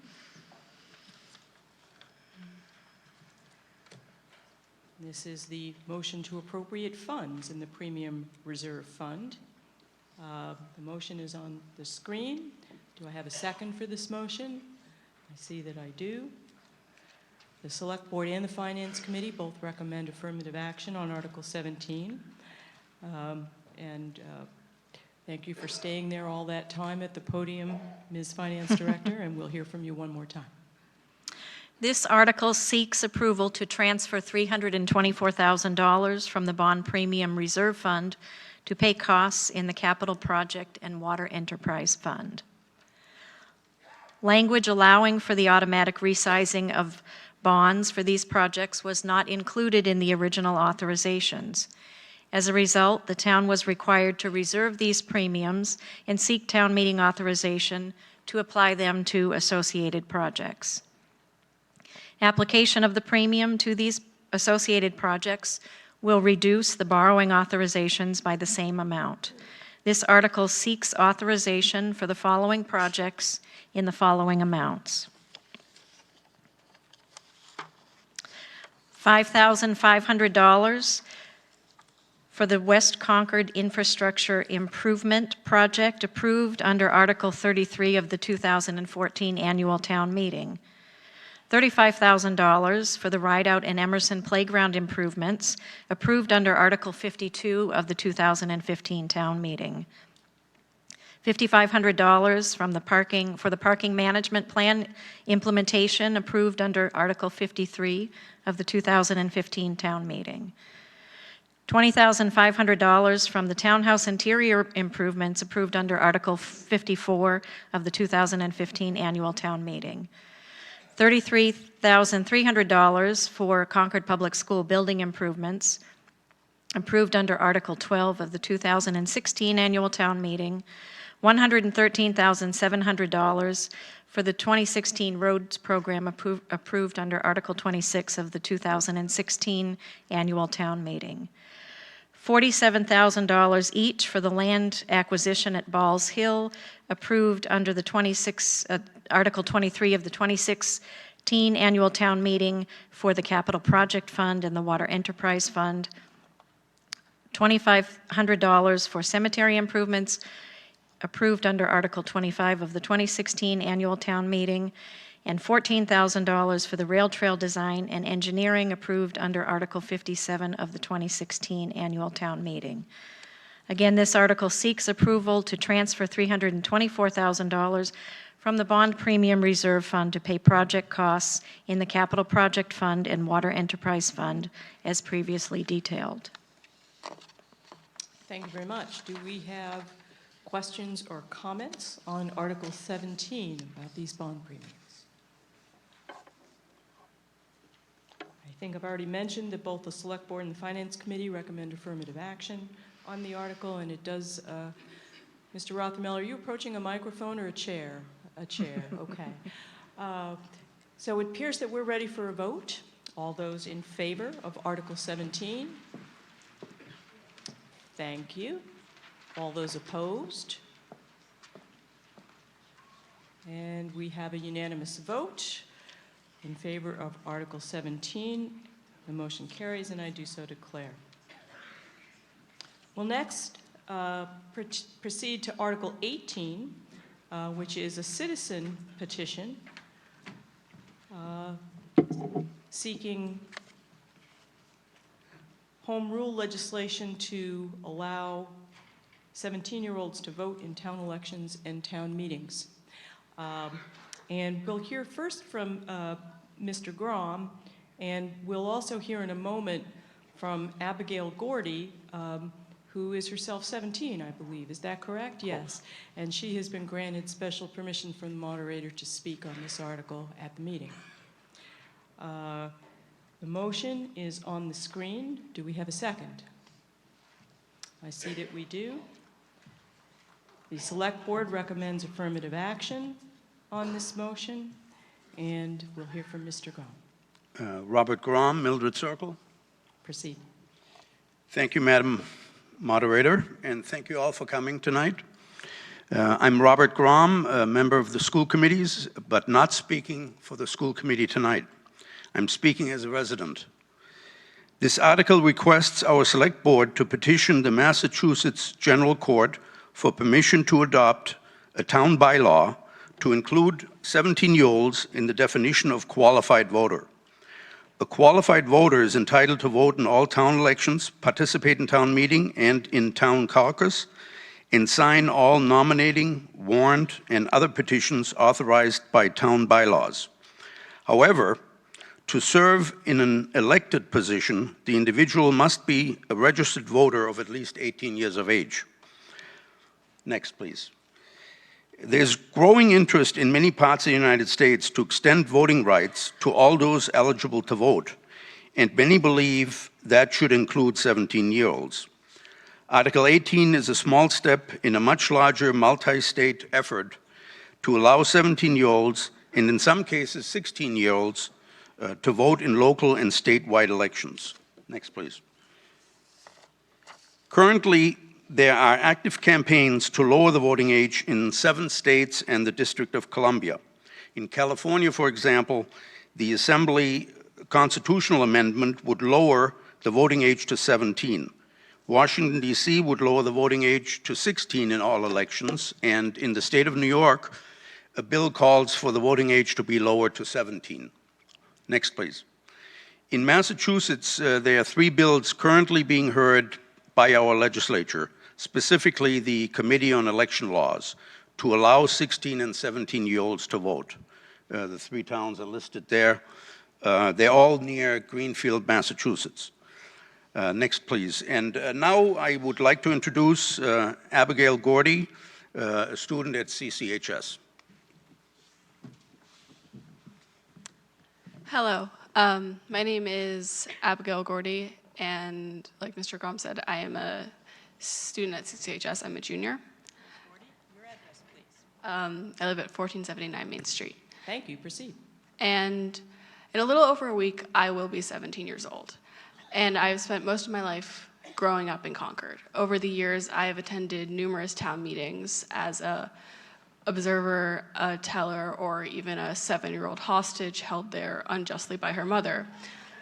However, most of my peers don't participate in the same way. And it's not that they don't want to engage in the town, nor is it that they don't care about the town government. It's simply, as an overscheduled and overstressed high schooler, you have to weigh your options. And there is a difference between observing town meeting or speaking on an issue and voting on an issue. And this creates an unfortunate disconnect between the local town government and the younger population of the town, particularly because by the time many high schoolers can vote, town meeting is passed, and by the time the next town meeting comes around, they'll be in college, so they won't be able to vote on the issue. And this causes the town to lose a vital, vital voice, because 17-year-olds know what it's like to be kids in the community, and they know what it's like to be students in the schools. So we have an important perspective on things like the school budget, or who we think should be on the school committee, which makes important decisions about our schools. Beyond the schools, we have important insights across the town. We know the importance of having great green spaces or safe streets to walk on, and we understand the problems that are caused by early morning traffic or parking shortages. Furthermore, we have been trained since elementary school to understand the importance of our town's historical legacy. 17-year-olds have important perspectives on the town. We have a willingness to engage, so we are asking for the right to vote. Thank you. Thank you, Ms. Gordy. I believe I mentioned that the Select Board recommends affirmative action. Mr. Grom, did you wish to say something further? You did have a little more time. Go right ahead. I think you had about 20 seconds left. Oh. Yeah. Well, I'll yield to the Select Board. Madam Moderator. We'll hear from Mr. McCain, member of the Concord Select Board. Tom McCain, 138 Nishotic Road, speaking for the Select Board. The Select Board unanimously recommends a vote in favor of Article 18, allowing 17-year-olds to vote in town elections and town meetings. Within the last month, we've seen the impact that young people can have in bringing social issues in a democratic society. Expanding the right to vote was done in 1971 to allow 18-year-olds to vote, largely as a result of the impact of the Vietnam War. It's very important that all people who are affected by decisions get a right to impact those decisions. For that reason, the Select Board would ask for your vote in favor of this article. Thank you. Thank you very much, Mr. McCain. We'll now take questions and comments from the floor, and I see that we have a speaker at microphone number 2 who may be familiar to many of us. Thank you, Madam Moderator. Corey Atkins, 93 Pilgrim Road. I want to support this endeavor wholeheartedly, because we have done great research on this in the Election Laws Committee in the State House. Not only does it expand the concept of democracy, but it builds voter behavior. And what happens is that we've discovered if kids don't get the opportunity to vote before they leave for college, unless they have very aggressive mothers who send them absentee ballots, many of whom are sitting in this room, we don't pick them up again as voters until they have children in the school systems. That's a long time to wait for very educated people to become part of the voting population. So I wholeheartedly support this endeavor. And Abigail, you did a tremendous job. Thank you. Thank you, Ms. Atkins. Microphone number 3. Yes, Leanne Kay, 262 Virginia Road. Ms. Kay, proceed. Yes, a number of years ago, there was a prominent psychologist who came to the town of Concord and gave a lecture. And he said, adolescents have half a brain. You don't get a full brain until you're 25. And if you don't believe me, ask car rental companies. And I think that's true. I'm not here to say we should raise the voting age to 25, but let's keep it at 18. 17, I think, is still too young. And if Article 13, which asked for 100 spaces, parking spaces here at the high school, was voted on by 17-year-olds, they'd pack town meeting and would be spending up to $10,000 a parking space. So I think that we should vote no to this. Thank you. Thank you very much. Microphone number 5. Kathleen Snook, 471 Old Road to 9 Acre Corner. And I think Abigail did do a great job. But, thank you, Ms. Moderator. Massachusetts, as most states, sets the age of majority, in other words, adulthood, at age 18. 18-year-olds, individuals, are in general emancipated from their parents. In cases of adults who should not be emancipated, a parent must go to court and stand before a judge to become a legal guardian. Several years ago at town meeting, this body voted to limit the sale of tobacco in Concord to those 21 and older. The presenters and commenters at that meeting indicated that smoking was a health hazard and that individuals under 21 shouldn't be allowed to make that personal choice on their own here in Concord. Our Concord young adults between 18 and 21 apparently simply weren't adult enough. They weren't mature enough. They weren't smart enough. They weren't wise enough to protect themselves from this dangerous health risk. The majority of town meeting attendees felt the town had to limit the sale of tobacco products to protect these young people from themselves. I was one of only a handful of voters that voted against that article. I'm not an advocate of smoking, but I have a strong feeling about the age at which our country has, in most areas, designated adulthood. In addition to what I've already stated, at 18 years of age, a citizen may vote. At 18 years of age, a person may join the armed forces. At 18 years of age, an adult can go to war. They can die for our country. But here in Concord, that same adult cannot purchase a cigarette. So I find it ironic that I am back here at town meeting tonight to vote against another article about the age of an adult. To me, Article 18 seems at total odds with this town's feelings about the maturity of our young people when the tobacco vote was taken just a few years ago. That vote was about not entrusting a young adult to make the correct personal decision. This vote is about entrusting a minor 17-year-old to make town decisions that affect all residents and taxpayers in Concord. Something is inconsistent here. I could go on, but I don't want you to misunderstand my intent. I'm a longtime educator of teenagers and young adults. I would love to see our students, especially our high school students, here at town meeting. Ms. Snook, you'll need to wrap it up. Thank you. I encourage those who are 18 to be here at town meeting and to participate and learn about the issues and then even speak about them in our classrooms after the meeting. I urge people to vote no on this article. Thank you very much. May I make one correction?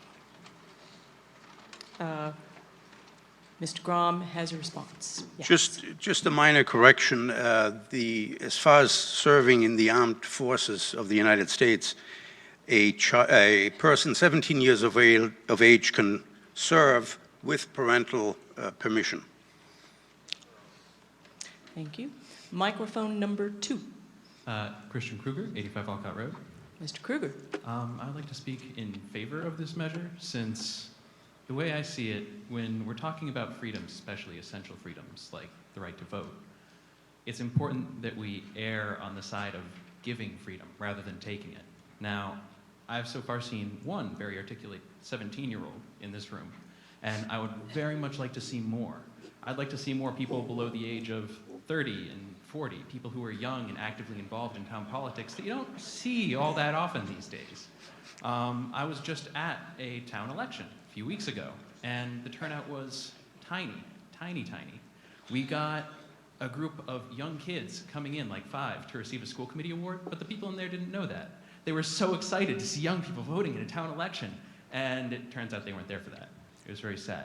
I really want to see young people at town elections. I want to see them engaged and having a voice, especially when it comes to electing school committee members, because they're the ones who are affected by that school committee.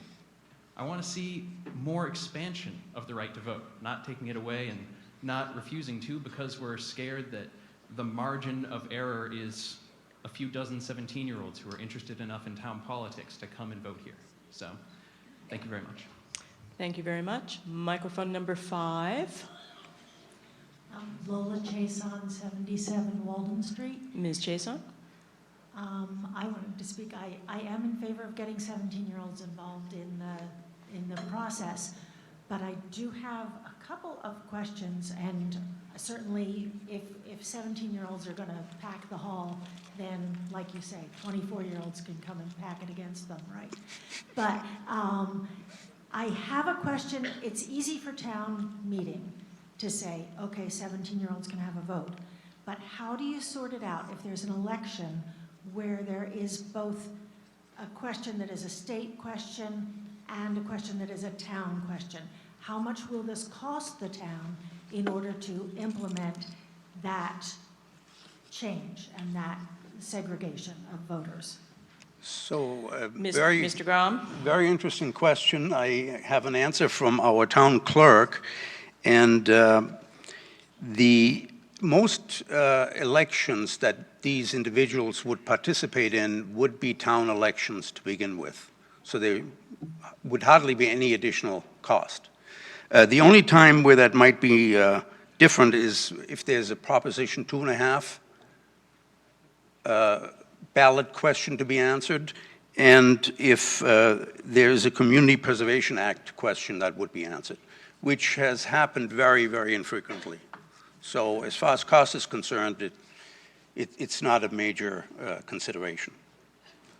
And how do you deal with having the ballots separate or whatever? Has somebody thought that through is my question, I guess. You know, I've inquired about it, and you know, I'm satisfied that, you know, the positives by far outweigh the slight additional cost that might be engendered. I'm going to invite our town clerk, Kari Tari, to address this question. Kari Maitari, 22 Reed Road in Chelmsford. Concord has a tradition of having double elections for presidential primaries, the last 2. Generally, in order to get a question on a state ballot, it would have to be a Prop 2.5 question or a Community Preservation Act question that's submitted to the state by August. I don't know if that has happened in Concord. The cost of a double election involves having more election workers, having an additional ballot printed, which would happen anyway if there was a local election happening, for instance, the town election happening. And that cost typically is around $5,000 to $6,000 for the double election.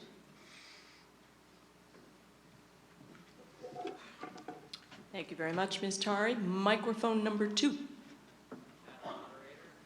Oh, hold on. Microphone number 2. I can speak louder if you want. No. The folks on TV, watching on TV, want to hear you, so. I need that skill. There you go. Madam Moderator, George Corrett, 148 Peter Spring Road. Mr. Corrett. So I asked, what have we done in the last approximately 2 hours? We voted to spend about $40 million of town funds. 100 million? Okay, yeah, give or take. And committed the town. So what happens by law if we have voters that aren't even allowed to sell their used sneakers on eBay because they are legally not allowed to enter into a contract. And then we have bondholders, and we have bond issuers. There are legal ramifications here. There's deep contract law here. And maybe it applies to Concord more than other towns, because we're not just voters, we are a legislature. So I think there's some legal ramifications here that may not be present for other towns. Similar to this business of joining the Army. I think everybody was aware that you need parental permission to join the Army at 17. That's not a new fact. But the key is parental permission. And you're asking for a vote to commit the town to spending tens of millions of dollars without parental permission. So I'm definitely against this. I think it's a political, very populist right now. Not quite populist. I think there's another word for it, but it's a very popular thing right now, and I think it would be best for the town of Concord to wait until some of these other considerations take place at the legislature and other places, and then maybe we can join in once the legal ramifications of having non-contract legal people voting on huge amounts of money are resolved. Thank you. Thank you, Mr. Corrett. Are there any further questions or comments on Article 18? Let's see. Let's have microphone number 4. Rainer Bucas, 1360 Monument Street. Mr. Bucas? Thank you, Madam Moderator. I think it's interesting that we have a Madam Moderator. In fact, there was a lot of discussion some years ago about giving women the vote. Oh, they couldn't sign contracts. They couldn't own property. They had to have their husband's permission to do things. I think that expanding the suffrage is what we're about. It's not the price of democracy. It's the spreading out of democracy. Thank you. Thank you, Mr. Bucas. Microphone number 5. George Gordon, 100 Newbury Court Road. Mr. Gordon? Thank you, Madam Moderator. I look at how few people are voting. You learn these things when you're younger. Moving down the age and starting people earlier, I think we will have more people in their 20s and their 30s voting because they started in their teens. Thank you. Thank you very much. Microphone number 2. Jim Terry, 368 College Road. Mr. Terry. I want to remind the audience that the wording in the article mentions that we are going to be petitioning the Massachusetts General Law for permission. So in fact, we are not doing it. And if the state legislators thinks it's a problem, which some people have brought up, they'll let us know. Thank you. That's correct. And you know, Mr. Grom, I might have cut you off before you were able to explain the home rule petition process. Had you planned to do that? Do you want to take a brief word about that? I mean, there are several steps involved in getting 17-year-olds actually to the ballot box. This is the first step. Then the state legislature has to pass a law. Then it comes back to town meeting for us to approve that particular bylaw. So it's sometime in the future. Thank you very much. Microphone number 4. Pam Swing, 54 Francis Street. Proceed. My grandmother was a suffragist. She was jailed in the Charles Street Jail, picketing for the right to have the right to vote. So obviously, I'm going to vote in favor of this. I think that 17-year-olds are capable of mature and reasoned thinking. There's been an update on this idea that the brain is not fully developed till 25. That is true for certain impulsive actions. Right. But they've done neurological research, and 17-year-olds are fully capable of doing careful, calm, reasoned thinking. And I would, for one, really be happy to have them be part of town meeting. Thank you very much. Microphone number 5. Janet Rockrock, 618 in Nurseneck Hill Road, and she just made the point I was going to make, that cognitive facilities are developed earlier So the ability to weigh and understand and evaluate issues is developed fairly early. It's impulse control that develops later, especially in males, maybe not till 25 or so. I think 17-year-olds are perfectly capable of weighing the issues and voting, and I think it would promote the habit of getting involved in civic issues and voting responsibly later. Thank you very much. I see no further comments or questions waiting at microphones, and it does appear that we are ready for a vote on Article 18. This is a majority vote, and again, as Mr. Grom mentioned, the vote on this article starts a process for the Select Board to seek the Home Rule legislation from the legislature through our legislators, and it would be back to us again if the legislature did agree to give that legislation to us. All those in favor of Article 18?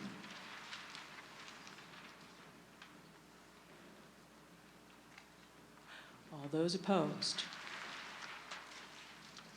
The motion carries by a clear majority, and I do so declare Article 18 is a vote.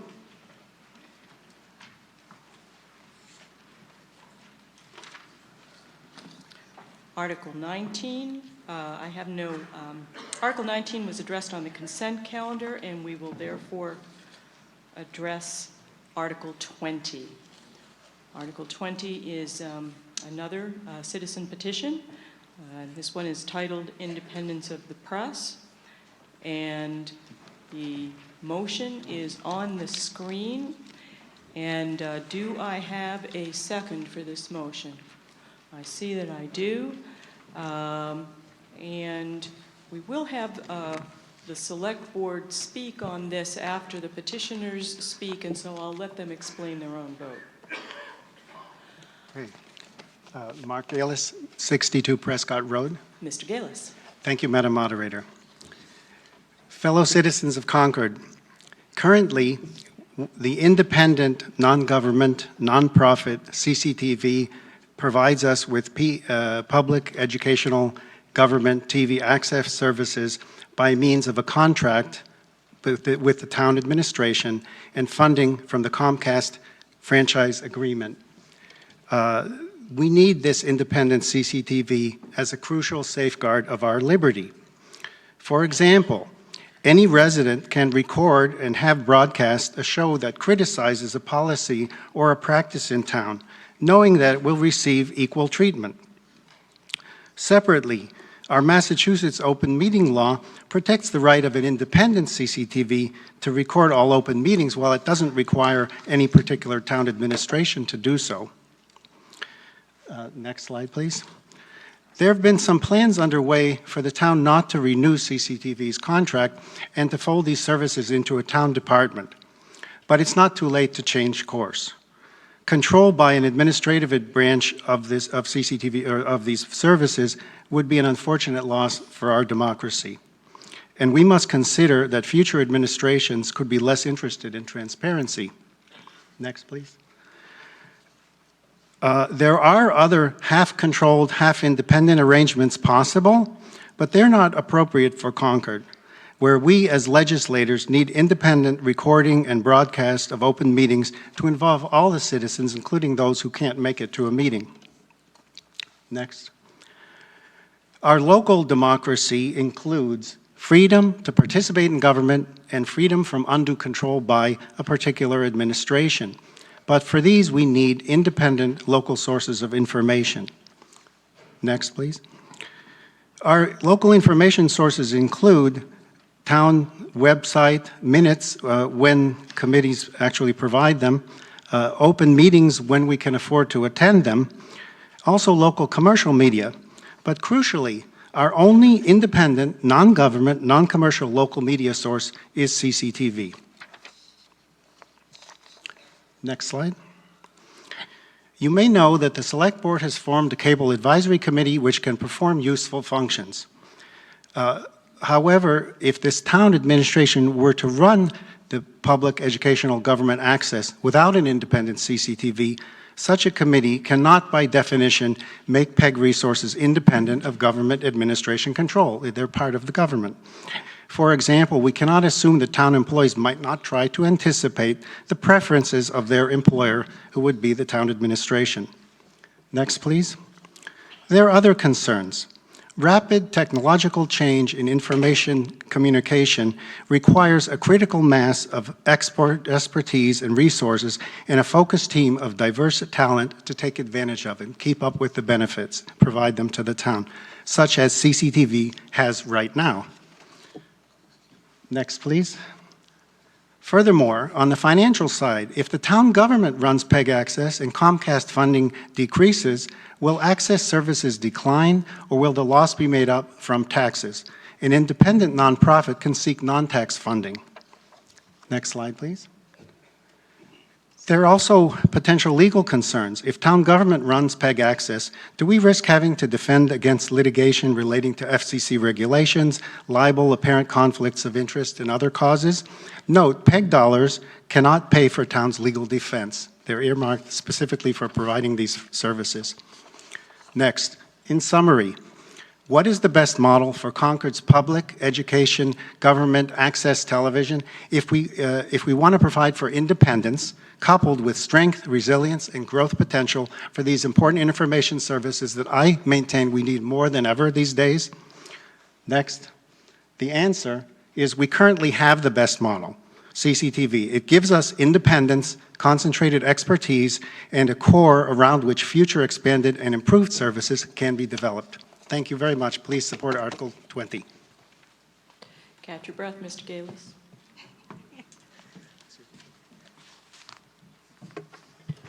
Tanya Bartevian, Galis, 62 Prescott Road. Ms. Galis. Thank you, Madam Moderator. I am delighted to be here and very honored. I grew up as the member of a politically silenced minority in my country of birth. So I truly cherish our freedom of speech, our independent press, and our opportunities to participate in government. I first found out about our town manager exercising his prerogative to take over CCTV during a July Select Board meeting, and it was completely coincidental, and I was truly surprised. I spoke out against that decision a few times during some Select Board meetings. I was not going to necessarily go on and put this on the town meeting warrant because I was already busy following the Long Range Plan Committee. But on January 4th, we had this snowstorm. Our neighbors were home. It was a wonderful time to go collect signatures. It just did not feel right not to go ahead and put this article on the warrant. I will just briefly summarize why it's important to have an independent CCTV. For the government channel, as has been said many times, we are the legislators. We deserve equal access to the government channel, as does our administrative branch. We don't want any glitches to be attributed to possible conflicts of interest. Sometimes our select board, for their own good reasons perhaps, can protect mistakes of other committees while correcting them moving forward. That's their business. We do not have to necessarily be protected from all the information. There should be no question of the independent, definitely unhindered, unbiased broadcasting, recording, archiving of government meetings.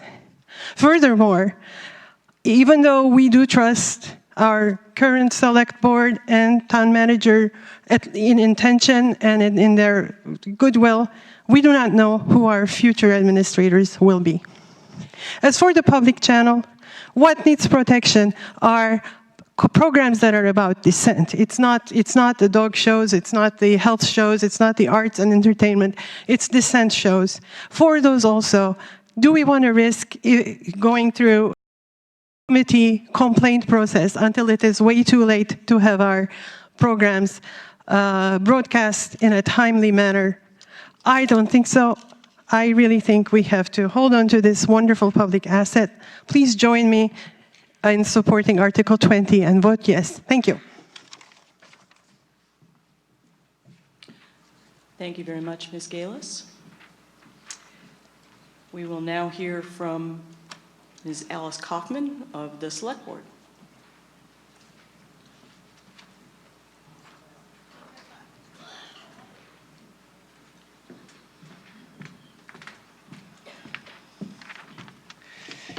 Good evening. I'm Alice Kaufman, 1615 Lowell Road, Ms. member of the Select Board and speaking on their behalf. Thank you, Ms. Moderator. The Select Board discussed how best to deliver innovative, engaging, top-rated public access programs and services to our community. We reviewed 3 possible operating structures, all within the law. Cable services could be operated by a cable company. We ruled that one out in favor of local programming. Operated by an independent nonprofit corporation, which is what we've done for the last 10 years or so, or operated by a municipality or school.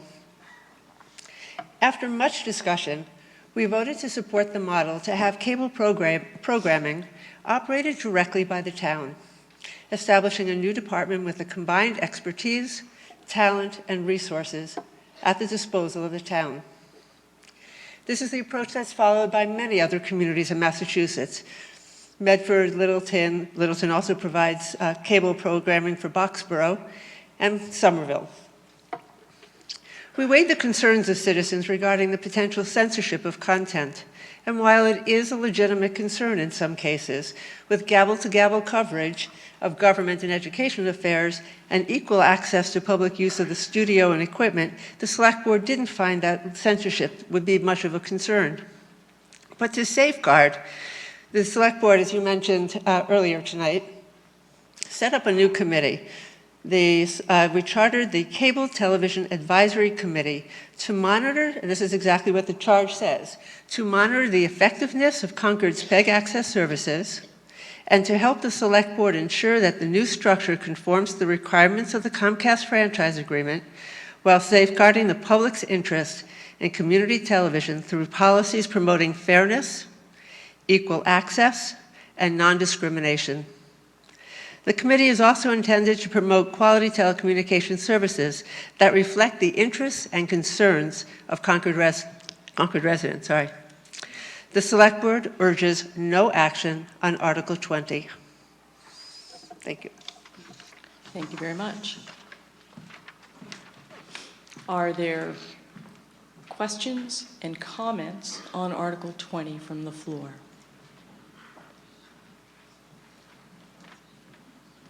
Microphone number 2. Madam Moderator, George Corrett, 148 Peter Spring Road. Mr. Corrett. I think involvement in media is an excellent activity for 17-year-olds. I will reveal a secret that when I was 17, I published a clandestine newspaper, secretly distributed in the high school and brought home for parents to read. Actually, I started that in middle school because I built my own printing press device out of old parts. It was one of the few copying machines not controlled by government institutions in the city of Bowie, Maryland. So, but that's very important. I think media is something that children should be involved in. I know the high school has an active radio station. And the technology has changed a lot. It's not, it used to cost maybe $1 million in 1980 to have something that could give you real-time video uploaded to a network. That is now cost $150. Technology has changed, and I think this is a remarkable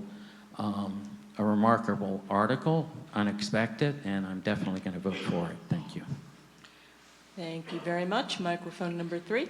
Yes, Leanne Kay, 262 Virginia Road. You know, if Ms. it's Kay. not, oh, thank you. If they say if it's not broken, don't fix it. It's fine. This, I urge passage of Article 20 to keep it in the hands of the people. And I'd just like to point out there has been censorship in Concord government, in the schools, and in the town. I have a document at home. February 1996, there was an 8,000 part per billion lead level detected at Sanborn Middle School. It was documented by the Board of Health. It was known by the school committee. And about a year later, I tried to put an article in the Concord Journal documenting that, and the Concord Journal editor, Ms. Daniels at the time, refused to print it because she didn't want to upset parents. So there have been secrets that the schools and the town want to keep from the people, and I think we need an independent, nonprofit source of information so that tragedies like this never happen again. Thank you. Thank you very much. Microphone number 4. 450 Old Bedford Road, President of the Board of CCTV. We support the Article 20. We're in ongoing discussions with the town regarding how CCTV might exist as an independent media entity in order to reach its full potential and carry out good decisions with independence. Hold on one second. You live in Carlisle, right? Concord. Oh, you live in Concord. Okay, great. To carry good decisions with independence, CCTV, a nonprofit organization, needs authority over its own operations as it provides services to the town of Concord and Carlisle. Thank you. Thank you very much. Microphone number 5. Bridget Neal Paris, 241 Prairie Street. Proceed. I have a question for Ms. Kaufman. I want to say, first of all, I'm strongly inclined to vote yes on Article 20 for independence of the press. And you didn't explain in your talk why the Select Board is opposed to it. I'm wondering, what are the reasons why you don't support this article? Thank you. I will ask Ms. Kaufman to come to the microphone and explain. I will remind speakers from the floor that they should address their questions to the chair rather than to individuals who have spoken at the podium.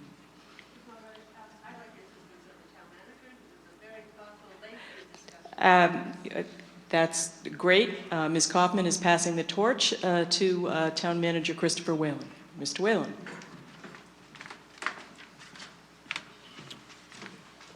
Thank you, Madam Moderator.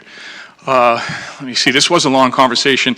CCTV's contract was, after 10 years, was extended for an additional 3 years and is due to expire in September of this year. Last year, I began a 1-year-long dialogue with CCTV folks to talk about how we could make things better. And they declined to act on my recommendations and requests. And so I've notified CCTV in November that this would be the 3rd and final year of their agreement.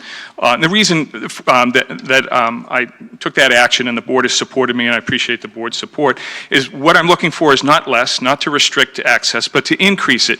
If you look at the PEG access operations of other communities, you'll notice a dramatic difference between what you see in Concord and what you see in other communities. They're engaging a lot more young people. They're making the PEG access programming available on mobile devices so you can immediately access the board meeting that you might have been to. They're encouraging the youth in the community to get involved. Young people carry around phones that are video cameras that they can upload those videos and get them on the air. And we're not really doing much of that at all. And my interest is to cover more meetings. The school committee is not live. We want to have the school committee live so you can tune in and see what decision they might have made on something that's of interest, to cover more boards, more events, to get more students involved in the e-programming, and to the extent the P is public access, that the public wants to have more shows, that they can do that. I thought the Select Board did the right thing in creating an advisory committee. If anyone is dissatisfied with the work that the town staff is doing, they could protest to the advisory committee, and if the advisory committee's response is unsatisfactory, go directly to the elected officials on camera in a very public way. So I thought that was a roadmap for better services. The goal, if you like what you get now, I think you can count on that continuing. But we are excited about the many opportunities to expand the services that are available. Thank you. Thank you very much. Microphone number 2. Christian Kruger, 85 Alcott Road. Mr. Kruger. So a lot of people are going to speak for or against this, and that's very important because the service that CCTV provides in terms of what it gives us to town government access is incredibly vital. But The question of CCTV being perpetuated into the future relies in large part upon funding. Right now, almost all the funding we get, well, all the funding we get actually, I think, is from an agreement we have with Comcast based on the amount of revenue they get from cable subscriptions. Those are going downwards. We're going to get less and less money from those. And since I believe the town will eventually want to keep up the quality of programming, we're probably going to end up coming here at some point in the future and voting for the town to pay for that. So the question becomes, who do we want to be running that show when the town is directly paying for it? I believe that the board has done an excellent job of managing it currently, and I don't know how that would change if it were under the town ownership. But that's a question up to the town. How much of a voice do you want? How direct do you want that voice? Do you want it to be through a board? Do you want it to be through the town selectmen? Where do you want it to come from? So as you're considering this question, please keep that question in mind, because it's maybe 10 years down the road, 20 years down the road, that we're going to see significant decreases in the quality because of that lack of funding, and we're going to need to make up for it somewhere. Thank you. Thank you very much. Microphone number 3. Thank you. Carlin Reed, 83 Wits End. Ms. Reed. Thank you, Madam Moderator. I've been studying this issue for about 2 months now. I've been looking at some data, and while the numbers of subscribers for Concord have dropped from 6,000 to 5,840 over the last 40 years, the number of Carlisle subscribers have risen from 1,498 to 1,515 over the last 4 years. The number of subscribers dropping is irrelevant to the actual amount of revenues, except so far as they each pay roughly $6 per month. Now, the revenues are based on the overall cable TV bill that the Comcast subscribers pay. Those bills are going up.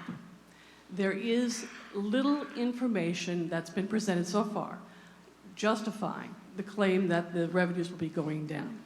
So that's one piece of data point that I would encourage you to consider when you're looking at this question.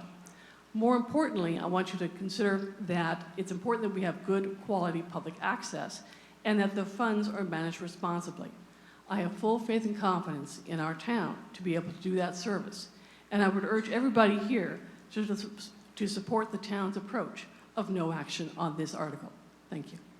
Thank you very much. Microphone number 4.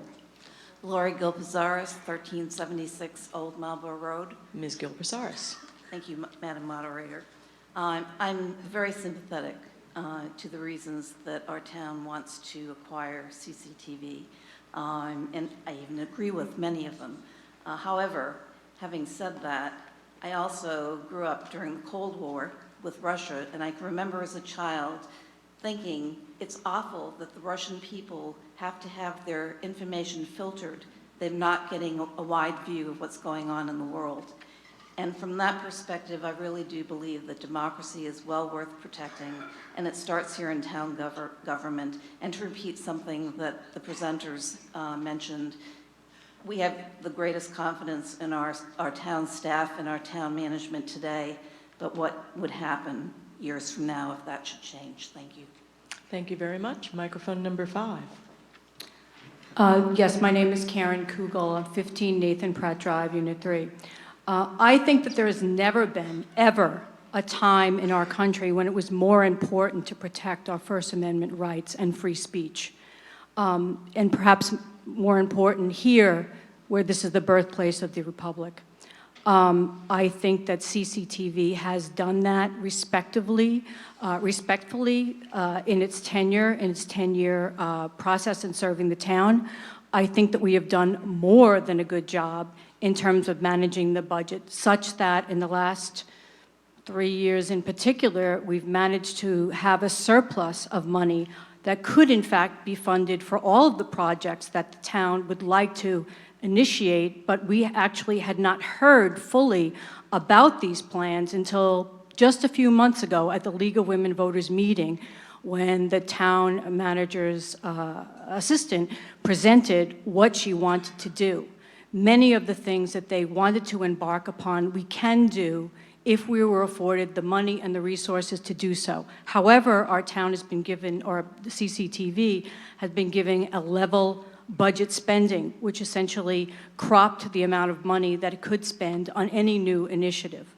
So I would say that if you want to maintain freedom of the press for this administration or anyone to follow, if you have the opportunity to join CCTV, be a member of it, anybody, to repeat, anyone who is a member of the town, who goes to school or works here, can participate in any kind of show, opposing or not opposing the town, can do a program.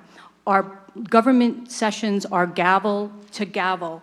And for that, for the free programs and for the education programs, we have ultimate opportunity to do what we need to do within our current structure, including the board of directors, which can be representative of the town.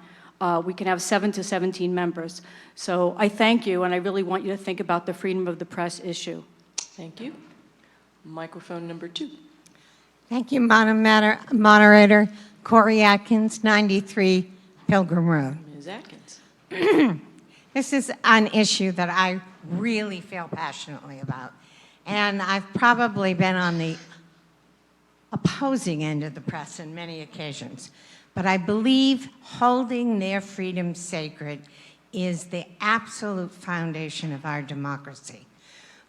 This is an exercise that is funded by ratepayers, not taxpayers, for one thing. So it should be independent just within that context. And I remain confused as to why Concord is holding back, the town of Concord holds back money. But right now, we are going through an explosion of information that is not documented, that is not coming from places that we understand. And we need this vehicle to be as independent as possible to teach both the community and our students how to evaluate that process. And I think CCTV can do that. In fact, I know they can do that. And that it is essential for them to be independent during that process. So I really encourage people to vote for Article 20. If it's, as one woman said, if it ain't broke, don't fix it. And the last thing we ever want to tamper with is the First Amendment to the Constitution. Thank you. Thank you very much. Microphone number 4. David Allen, 316 East Bridge Road, Madam Moderator. Mr. Allen. Thank you. I think I'm just reinforcing the able presentations by the 2 petitioners here. But in that process, I think this is just common sense. What's the role of the media? Well, in a democracy, it's to tell truth to power. And guess what? You really can't do that in a situation where the power you're telling the truth to gets to tell you what you can say. I think it's really pretty straightforward. It's already been mentioned that in our society, widely, there are some serious threats in that regard. We want to be sure here we do what's right. Some details, facts. Those who've looked at the webpage know that there have been some assertions that are not supported by the past history. Another detail, I believe it's 6 towns out of the 321, 351, I forget, cities and towns in this Commonwealth who have taken over their TV stations. Very few, that is to say. But the real story here is the icing on the cake. You just heard from the president. I won't embarrass him by explaining the stellar place he occupies in this business. The whole board, you've heard from another board member here, are remarkable. We want in Concord to hold our head high and be sure that we're doing the right thing and keeping our media free. We have a terrific board that's already brought them to a very fine place. I do hope you'll join voting in support of this excellent warrant article. Thank you, Madam Moderator. Thank you, Mr. Allen. Microphone number 5. Court Booth, 144 Wright Road. Mr. Booth. Thank you, Madam Moderator. I don't speak for the school committee. I haven't been seated yet. I don't speak for the board of directors of CCTV. I left that role a week ago. But I do have, I think, some context to share that might be useful to town meeting. It was, in fact, Chris Whalen, the town manager, who had the original vision for an independent corporation and saw it as a great youth resource. Well, that's been a tough uphill battle to bring lots of young people into the organization. The idea of press independence is critical, and I applaud the petitioners, but I don't think it's part of this particular decision that the town has to decide. Rather, I think the rules of PEG protect us, and they would protect us whether we have an independent corporation as a third-party vendor or whether the town provides it directly. The rules of the game are, if you're a member of the public, you get to produce, and the PEG access station and internet has to broadcast it for you. Similarly, educational institutions submit, and it gets broadcast. And as has been said many times, nobody can edit anything coming out of the government. It's gavel to gavel. Finally, I would share that the town manager, in my estimation, has been exceedingly patient and accommodating with the independent corporation, trying to make the needs known as he understands them from the town's perspective. So I'm highly conflicted on this one. I see both sides. I will, in fact, vote against it. Thank you. Thank you, Mr. Booth. Microphone number 3. Thank you, Madam Moderator. Dee Ortner, 169 Thoreau Street. Ms. Ortner. I'm a bit perplexed and conflicted myself, and I think maybe we need the expertise of a mediator to help solve this problem. It seems as though we just have a problem in front of us, and we need to find a solution. I'm very glad that if the town is unhappy with the service they've been getting, that they have raised it, and that they've raised it to this level so that the townspeople can decide.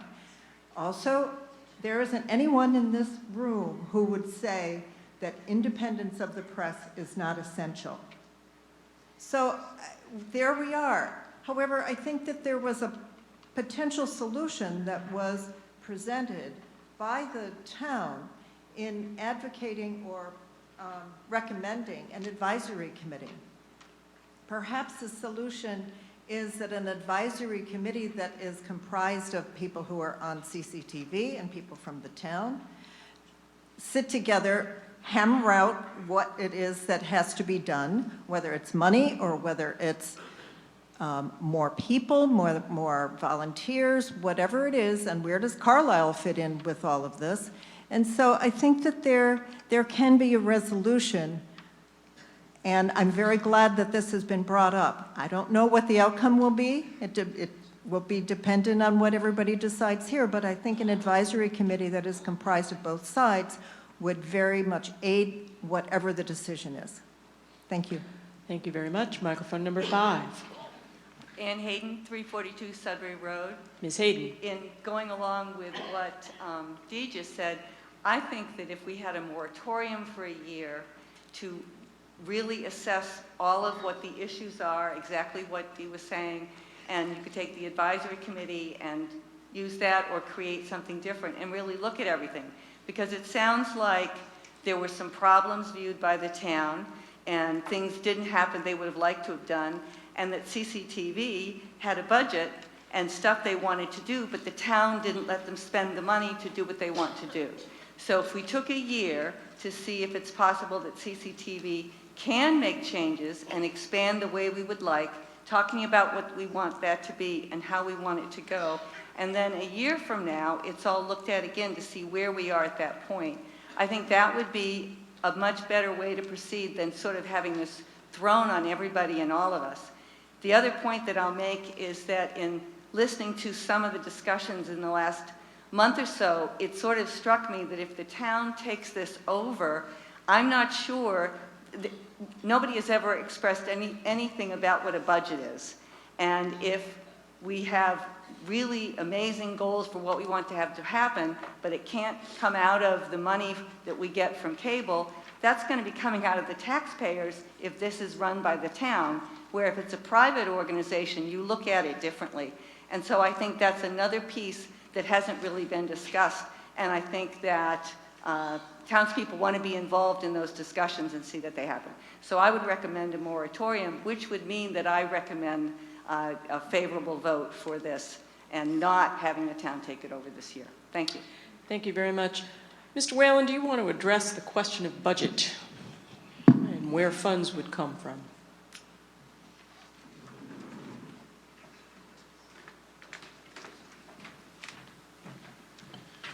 Thank you, Madam Moderator. The question of future funding of PEG access operations is a good question. You can read conflicting reports. One, that the revenue is increasing because more and more people are buying more expensive broadband services, Comcast charges are going up, and we've seen the revenue increase steadily. Others would say that when Comcast's license is up for renewal in 2024, they may say, we don't want to pay this access fee, these access charges anymore, in part because the town is offering broadband services that just hit 1,000 customers.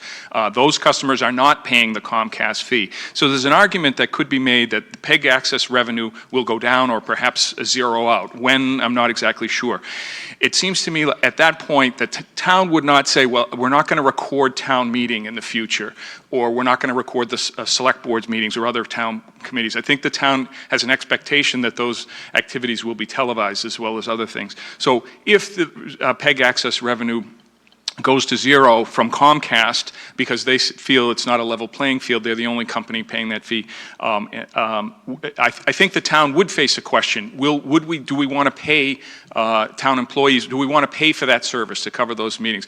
The argument was made where private companies will cheerfully come up with the funding. I don't believe so. There is an argument, they're trying to create some advertising revenue, but there aren't many advertisers that are willing to pay, and certainly not enough to fully fund this operation through advertising revenue. So the town will face a big question if the Comcast revenue dries up, but I think that's a question we'd have to face, and the likely decision would be we might hire 1 or 2 town staff. It would be operated as a town operation. We wouldn't turn to a private corporation.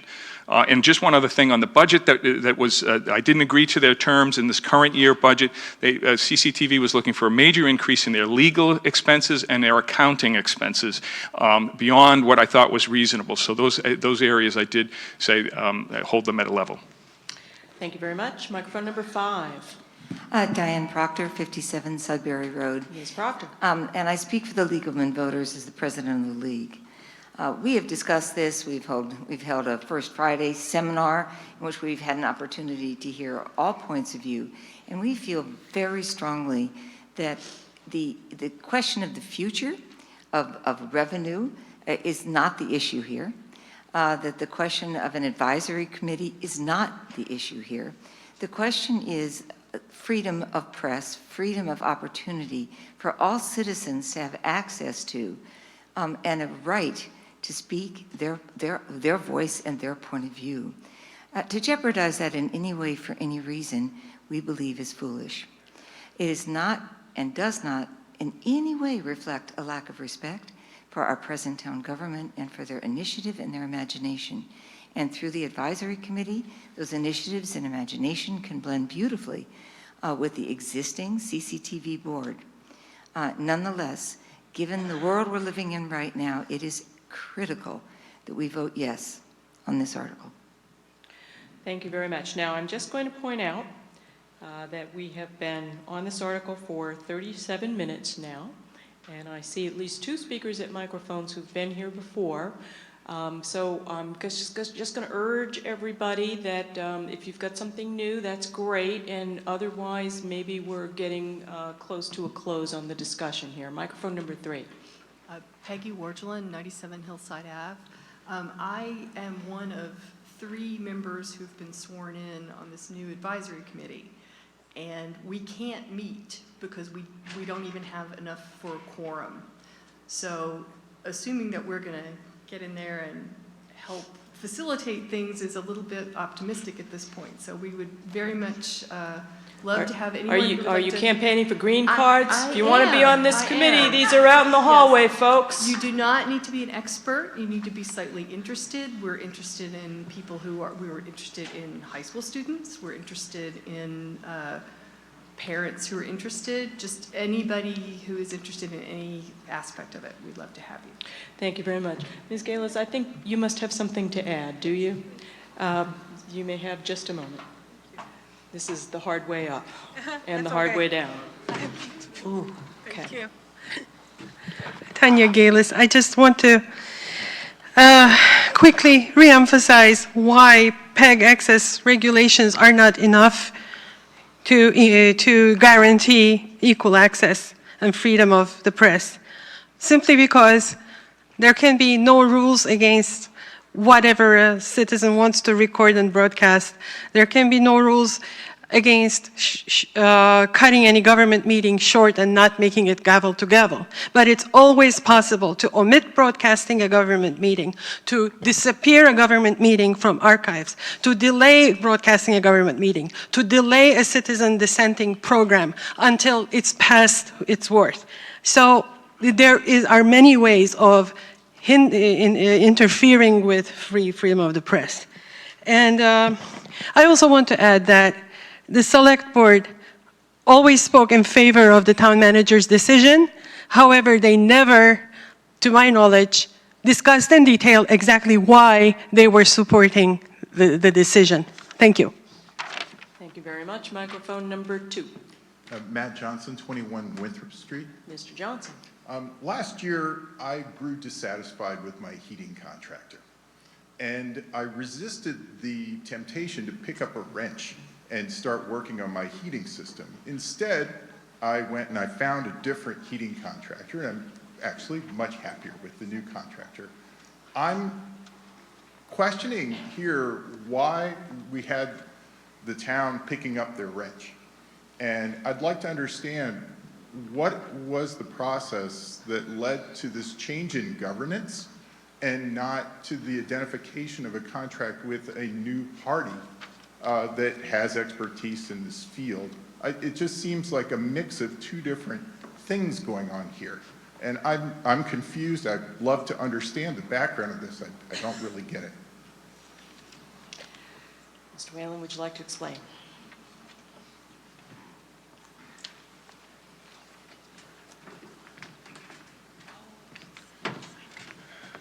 I think Mr. Johnson's comparison is a good one. It's a contractor, and when you're dissatisfied with a contractor, you find another contractor. In this particular case, there aren't that many contractors that provide this service. The state changed the law 3 years ago, I think it was. It allowed towns to collect this revenue and put it in an account and expend those funds, and so that's the reason why there's only 6 communities that are doing it. It's only relatively recent that towns have been allowed to collect the revenue and expend it for this purpose. So Littleton did it pretty quickly afterwards, and the other towns did as well. So the choice, there aren't a lot of contractors willing to come in and record your governmental meetings and get into the schools and that sort of thing. So it's really kind of a choice of limited folks or to do it in-house. And it's not terribly complicated. We're very confident we can handle the technology in-house. Our accounting services we're accountable to the public for the way we spend the money. And if people aren't happy, they speak to the select board and make known their concerns. So that's the choice we faced. Thank you very much. And apologies to the person at microphone number 6, who I did not notice. Sorry. Sue Felshin, 19 Sunnyside Lane. Ms. Felshin. It seems to me we've been tussling over whether Article 20 is right or wrong, whether it is better for the town to take over CCTV or better not to. But that's the wrong way of looking at it. It seems pretty clear that in the general rule, CCTV will work better if the town takes it over. It will be more efficient. It will give us better service, unless something goes severely wrong with our town government, at which point we will have a serious problem in providing us with an alternative method of getting news. So the question is, if we leave CCTV independent, Will it give us adequate service whilst also giving us the protection we want, or won't it? And all I frankly have been able to come up with in all this time is this decision is premature, because I'm really not quite sure. I don't think a town advisory board as currently set up or proposed would solve the problem, because it would be subject in the same way to the town government somehow succumbing to the sorts of problems we've seen in some other arenas. So all I can say is I am going to think hard about how I'm voting, but I'm thinking we might need an extra year to think this over. Thanks. Thank you very much. Microphone number 3. Ruth Lauer, 100 Kais Road. Ms. Lauer. I concur with Ms. Felshen's comments about strong feelings on a matter of different issues. We need time, and because time is available to do that, I would move to commit this issue for a period of either the contract ending in September or the next town meeting, at which we would get a report on the committee who is now gathering green cards.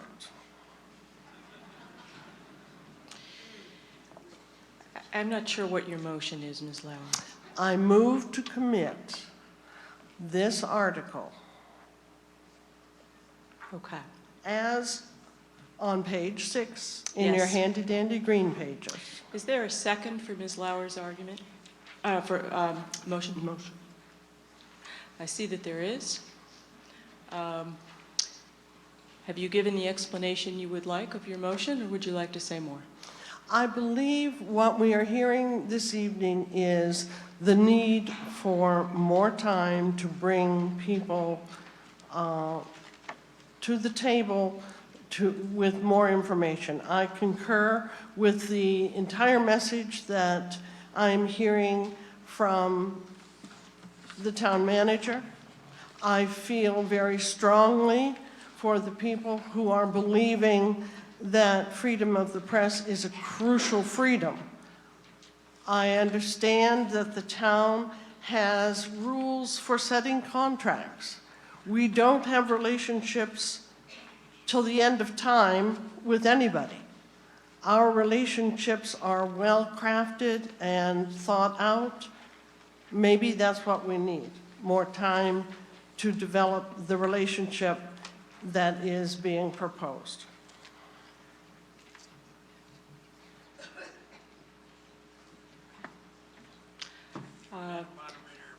Order, please.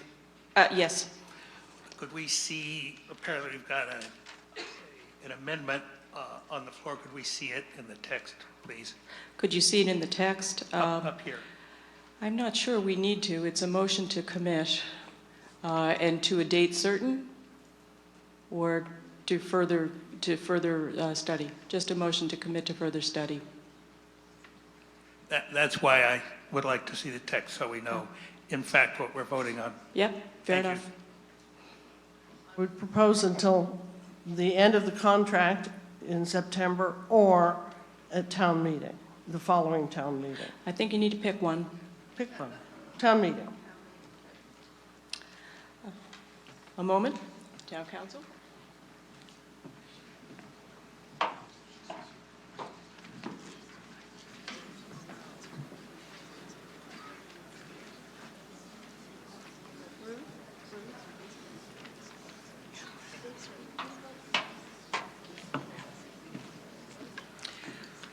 So there's nothing wrong with this motion. The motion is to commit until town meeting next year, correct? And I will remind everybody that this is a resolution, basically. It's an article to urge the select board and the town manager to take a particular action so that it in any event doesn't have a binding effect. But I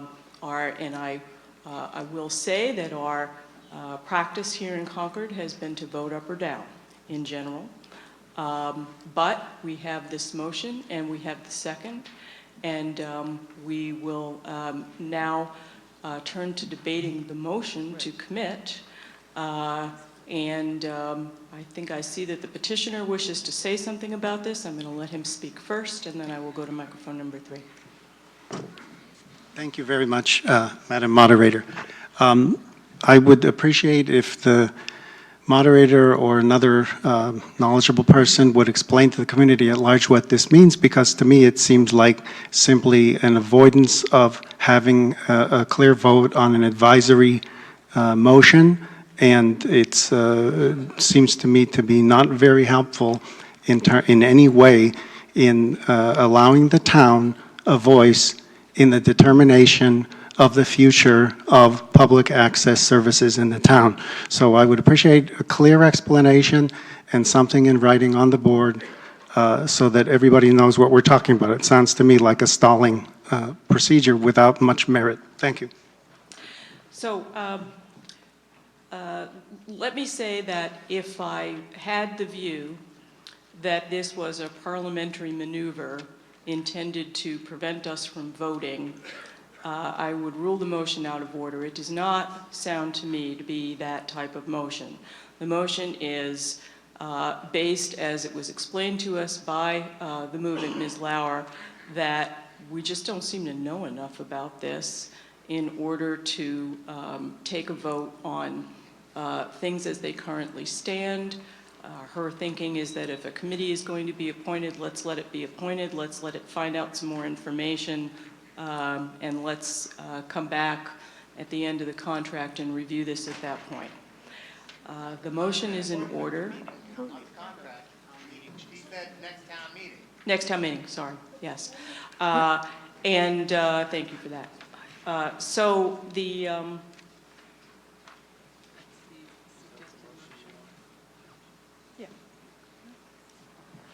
So we will project this motion to commit. But the motion is in order, and as I say, this is not a typical motion for us at this town meeting, but we do see it sometimes. We saw it on the dog bylaw, as I recall, several years ago. Microphone number 3, and we are now talking about the motion to commit. Ann Hayden, 342 Sudbury Road. Ms. Hayden. I have a question that I think the answer will help to clarify, certainly for me and for probably others, what I might want to vote. My understanding with the initial warrant article was that it was asking the select board not to, or the town manager not to hire the staff to start in September in having the CCTV programs be happening in the town government. It's not clear to me with this new motion whether there is any direction to the select board as to whether they do that or not. The direction was only to the advisory committee to assess everything. So my question is, if this were to pass, what is the select board and the town manager going to do? Are they definitely going to hire? Are they going to think about it some more? I mean, what's going to happen? Because ultimately, that's what we're talking about is the CCTV going to be within town government or not within town government? And it's not clear what this new motion, how that's affecting that. Okay, so would the town manager or the select board like to come and answer that question? And I think, as I understand it, the question is, if this motion carries to commit this article until the next town meeting, what will you do when the contract expires? That is the question.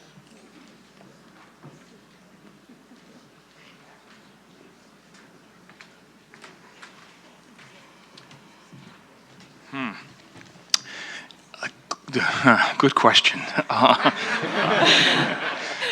Of course, I've already notified CCTV that their contract would not be renewed, to give them a year to plan, or 11 months to plan for a change.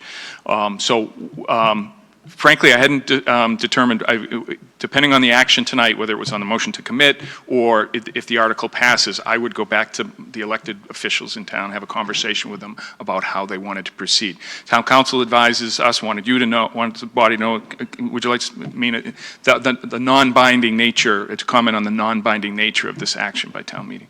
Would that be all right, Madam Chair? That's all right. Thank We'll hear from Town Council. Thank you, Madam Moderator. Just to clarify, I'll start with the motion that's before you, the motion to commit. The motion to commit would require a report back for town meeting next year. However, neither that motion nor the original motion would change the select board and the town manager's authority under both your charter, general laws, and state case law to not go forward with the contract. So at this point, whether you commit or you don't commit, it's in their hands. So, thank you. Thank you, Council. You've been very patient, Mr. Allen. Microphone number 4. But you're addressing the motion to commit now. Indeed. And being so shy, I try never to come back, but here we are.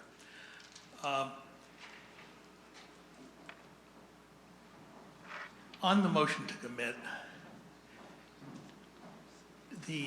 if I may, the chair of the select board is on record saying if town meeting approves this article, the chair cannot imagine that the board wouldn't honor that.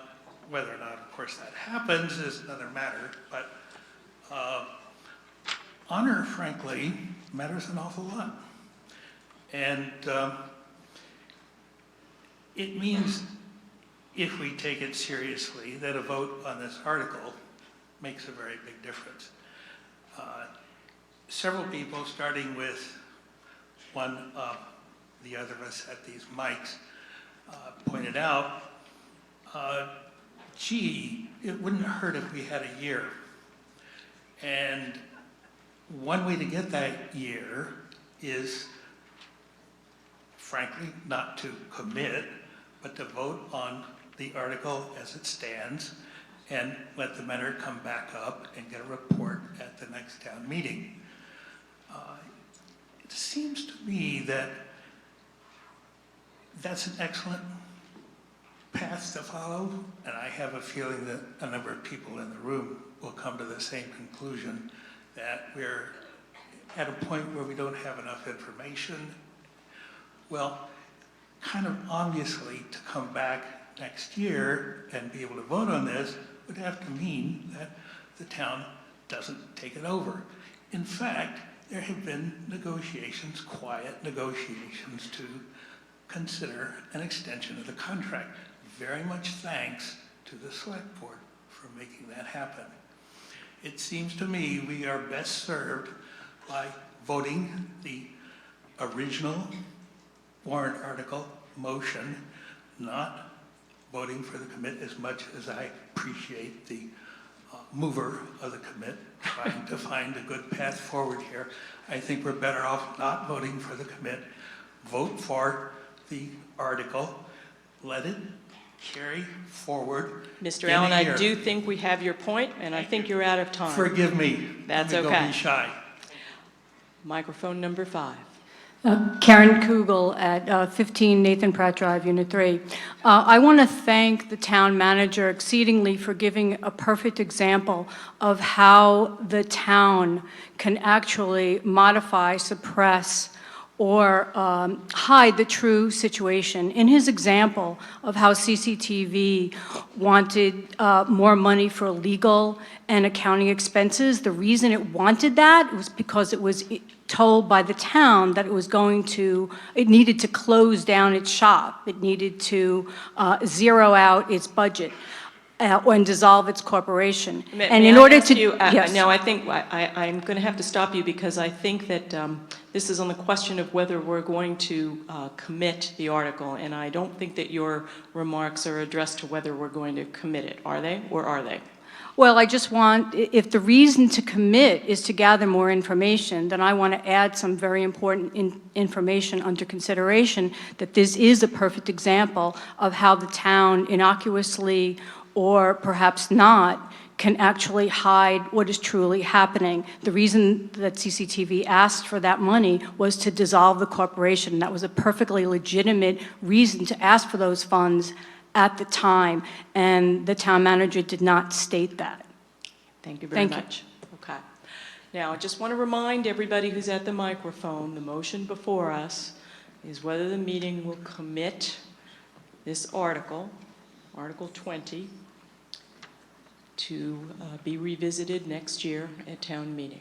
And so that's what we are discussing and debating. Microphone number 2. Madam Moderator, George Corrett, 148 Peter Spring Road. So I ask a question, which is, what evidence is there that after over 40 minutes of debate, the legislature here does not have enough information to vote on this non-binding resolution? And so I don't, it looks like everybody's, to me, looks raring to go to vote. And we'd be better off not having to deal with this at the next town meeting. Sounds like you're against the motion to So commit. I'm against the motion to commit, and then hopefully somebody will call a question, and then things will just go. Microphone number 4. Yes, Kathy Cucolo, 243 Katarina Heights. Yes. I am here to speak against the motion to commit. I think that it obfuscates the issue that's before us, and that is, do we want an independent news outlet in the town? And I think that's what we should be voting on. Thank you. Thank you very much. Microphone number 5.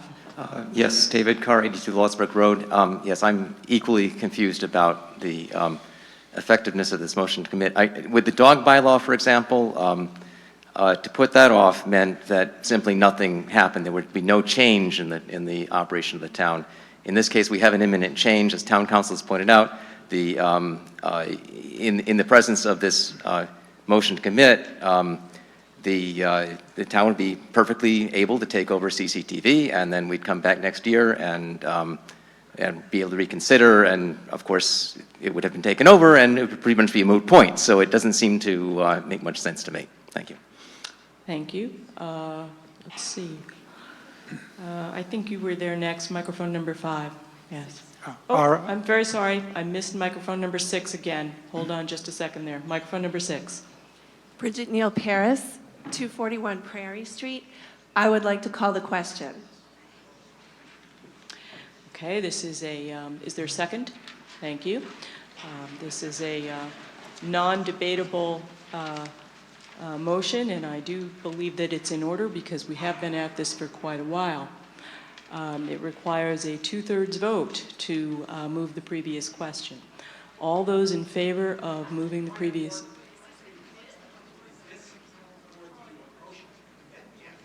Yes, this is on the motion to commit. That is the question that has been moved. And just so everyone understands the procedure, if we approve this, we will proceed to a vote on the motion to commit. If we approve the motion to commit, we have committed it. If we turn down the motion to commit, we will go back to the article and vote the article. Okay? All right. So we need a 2/3 vote to carry a motion to call the question. All those in favor of calling the previous question? All those opposed? That motion carries by well more than 2/3, and we will now have a vote on the motion to commit. All those in favor of the motion to commit Article 20, please raise your ballots. All those opposed? The motion fails by an overwhelming majority, and we will return to discussion and vote on Article 20. Do we need any more discussion on Article 20, or are we, see one more person coming to the microphone? Microphone number 5. Court Booth, 144 Wright Road. Mr. Booth. I've spoken before on this, so I'll be brief. Just a point about the budget. The budget has been discussed. The town manager has approved a level-funded budget for CCTV and an amount in addition to that of $25,000 should the corporation find it necessary to wind down. So I want to be clear about the monies that are available. Thank you. Thank you very much. Microphone number 4. Madam Moderator, Tom Amoroso, 109 Stone Lane, and I'd like to call the question, please. Sorry, microphone number 3. Do we have a second for that motion? All those in favor of calling the question? All those opposed? That motion passes by well more than 2/3, and we will now proceed to a vote on Article 20. All those in favor of Article 20, please raise your ballots. Thank you very much. All those opposed? And I see that Article 20 carries by well more than a majority, and I do so declare. Now, we will take up no new business after 10 o'clock, but it's not 10 o'clock yet.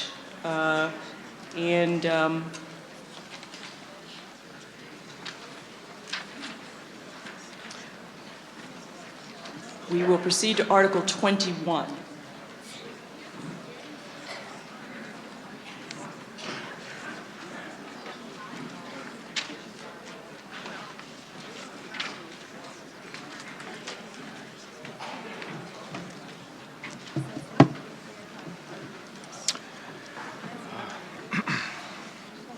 See, Article 21 is on the screen. This is a motion to appropriate funds for municipal capital projects.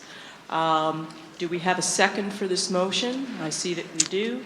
And I want to note that both the Select Board and the Finance Committee recommend affirmative action on Article 21. We'll now hear from Mr. Whalen. Madam Moderator, Chris Whalen, Town Manager. Article 21 requests that the town vote to appropriate and authorize the treasurer to borrow $2.6 million to be used for 6 capital projects this year. Town management has adopted financial policies that guide our use of town funds. Those policies are shown in the appendix of the town budget book.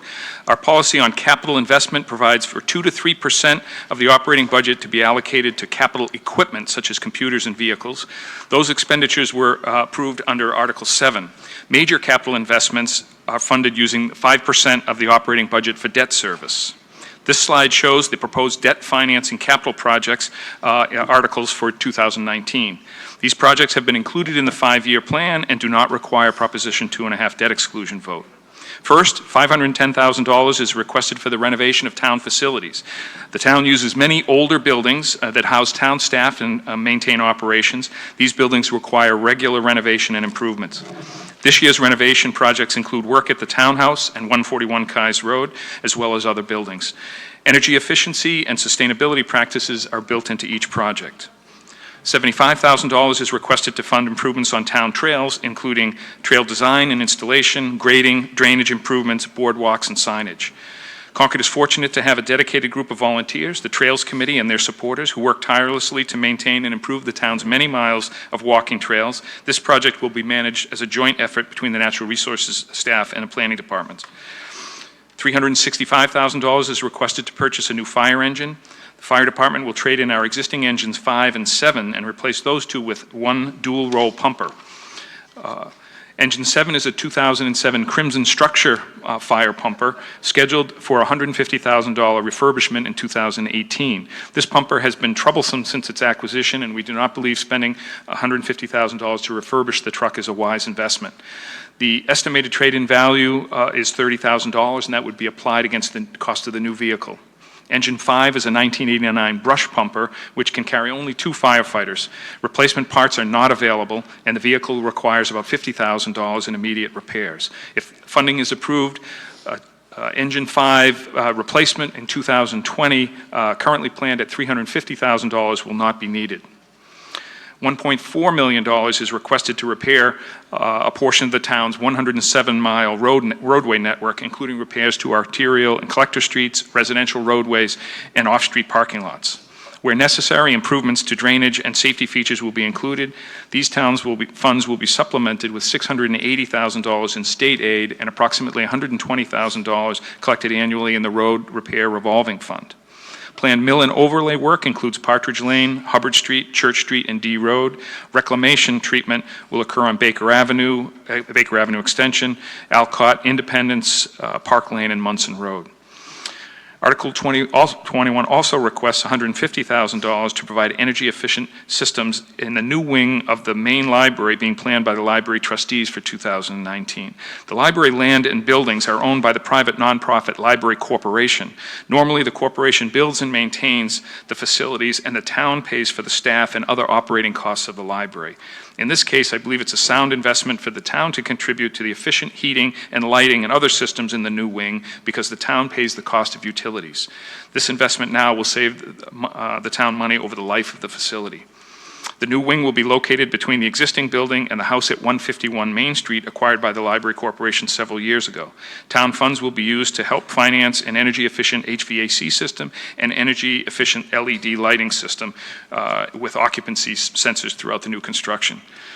I've also included in the 5-year capital plan an allocation of $550,000 to be voted next year for furniture, fittings, and equipment for the new wing of the library. This request is similar to previous authorizations under Article 39 in the 2003 annual town meeting to support the renovation of the main library. This partnership between the town and the Library Corporation has resulted in library services which are beloved by the community. Finally, we are proposing to spend $100,000 for improvements to the parking lot at the Harvey Wheeler Community Center. The funds will allow the addition of 6 to 10 new parking spaces, crack sealing, minor repair work, new curbing in some locations, bollards to protect the lampposts, and accessibility improvements, as well as signage at the entrance. This brings the total request to $2.6 million, which has been included in the 5-year plan, and I request your favorable action on Article 21. Thank you very much. I would note that there is a handout on Article 21, which has the text of the motion as well as the fiscal year 2019 debt plan printed on it. Are there questions or comments on Article 21? Thank you, Madam Moderator. Seeing none, it appears that we are ready for a vote on Article 21. All those in favor? Thank you very much. All those opposed? I see that the motion carries by a near unanimous vote, and I do so declare. It being just after 10 o'clock, we will adjourn for this evening. We will reconvene tomorrow night at 7 p.m. And since Article 22 was addressed on the consent calendar, we will begin tomorrow night with Article 23.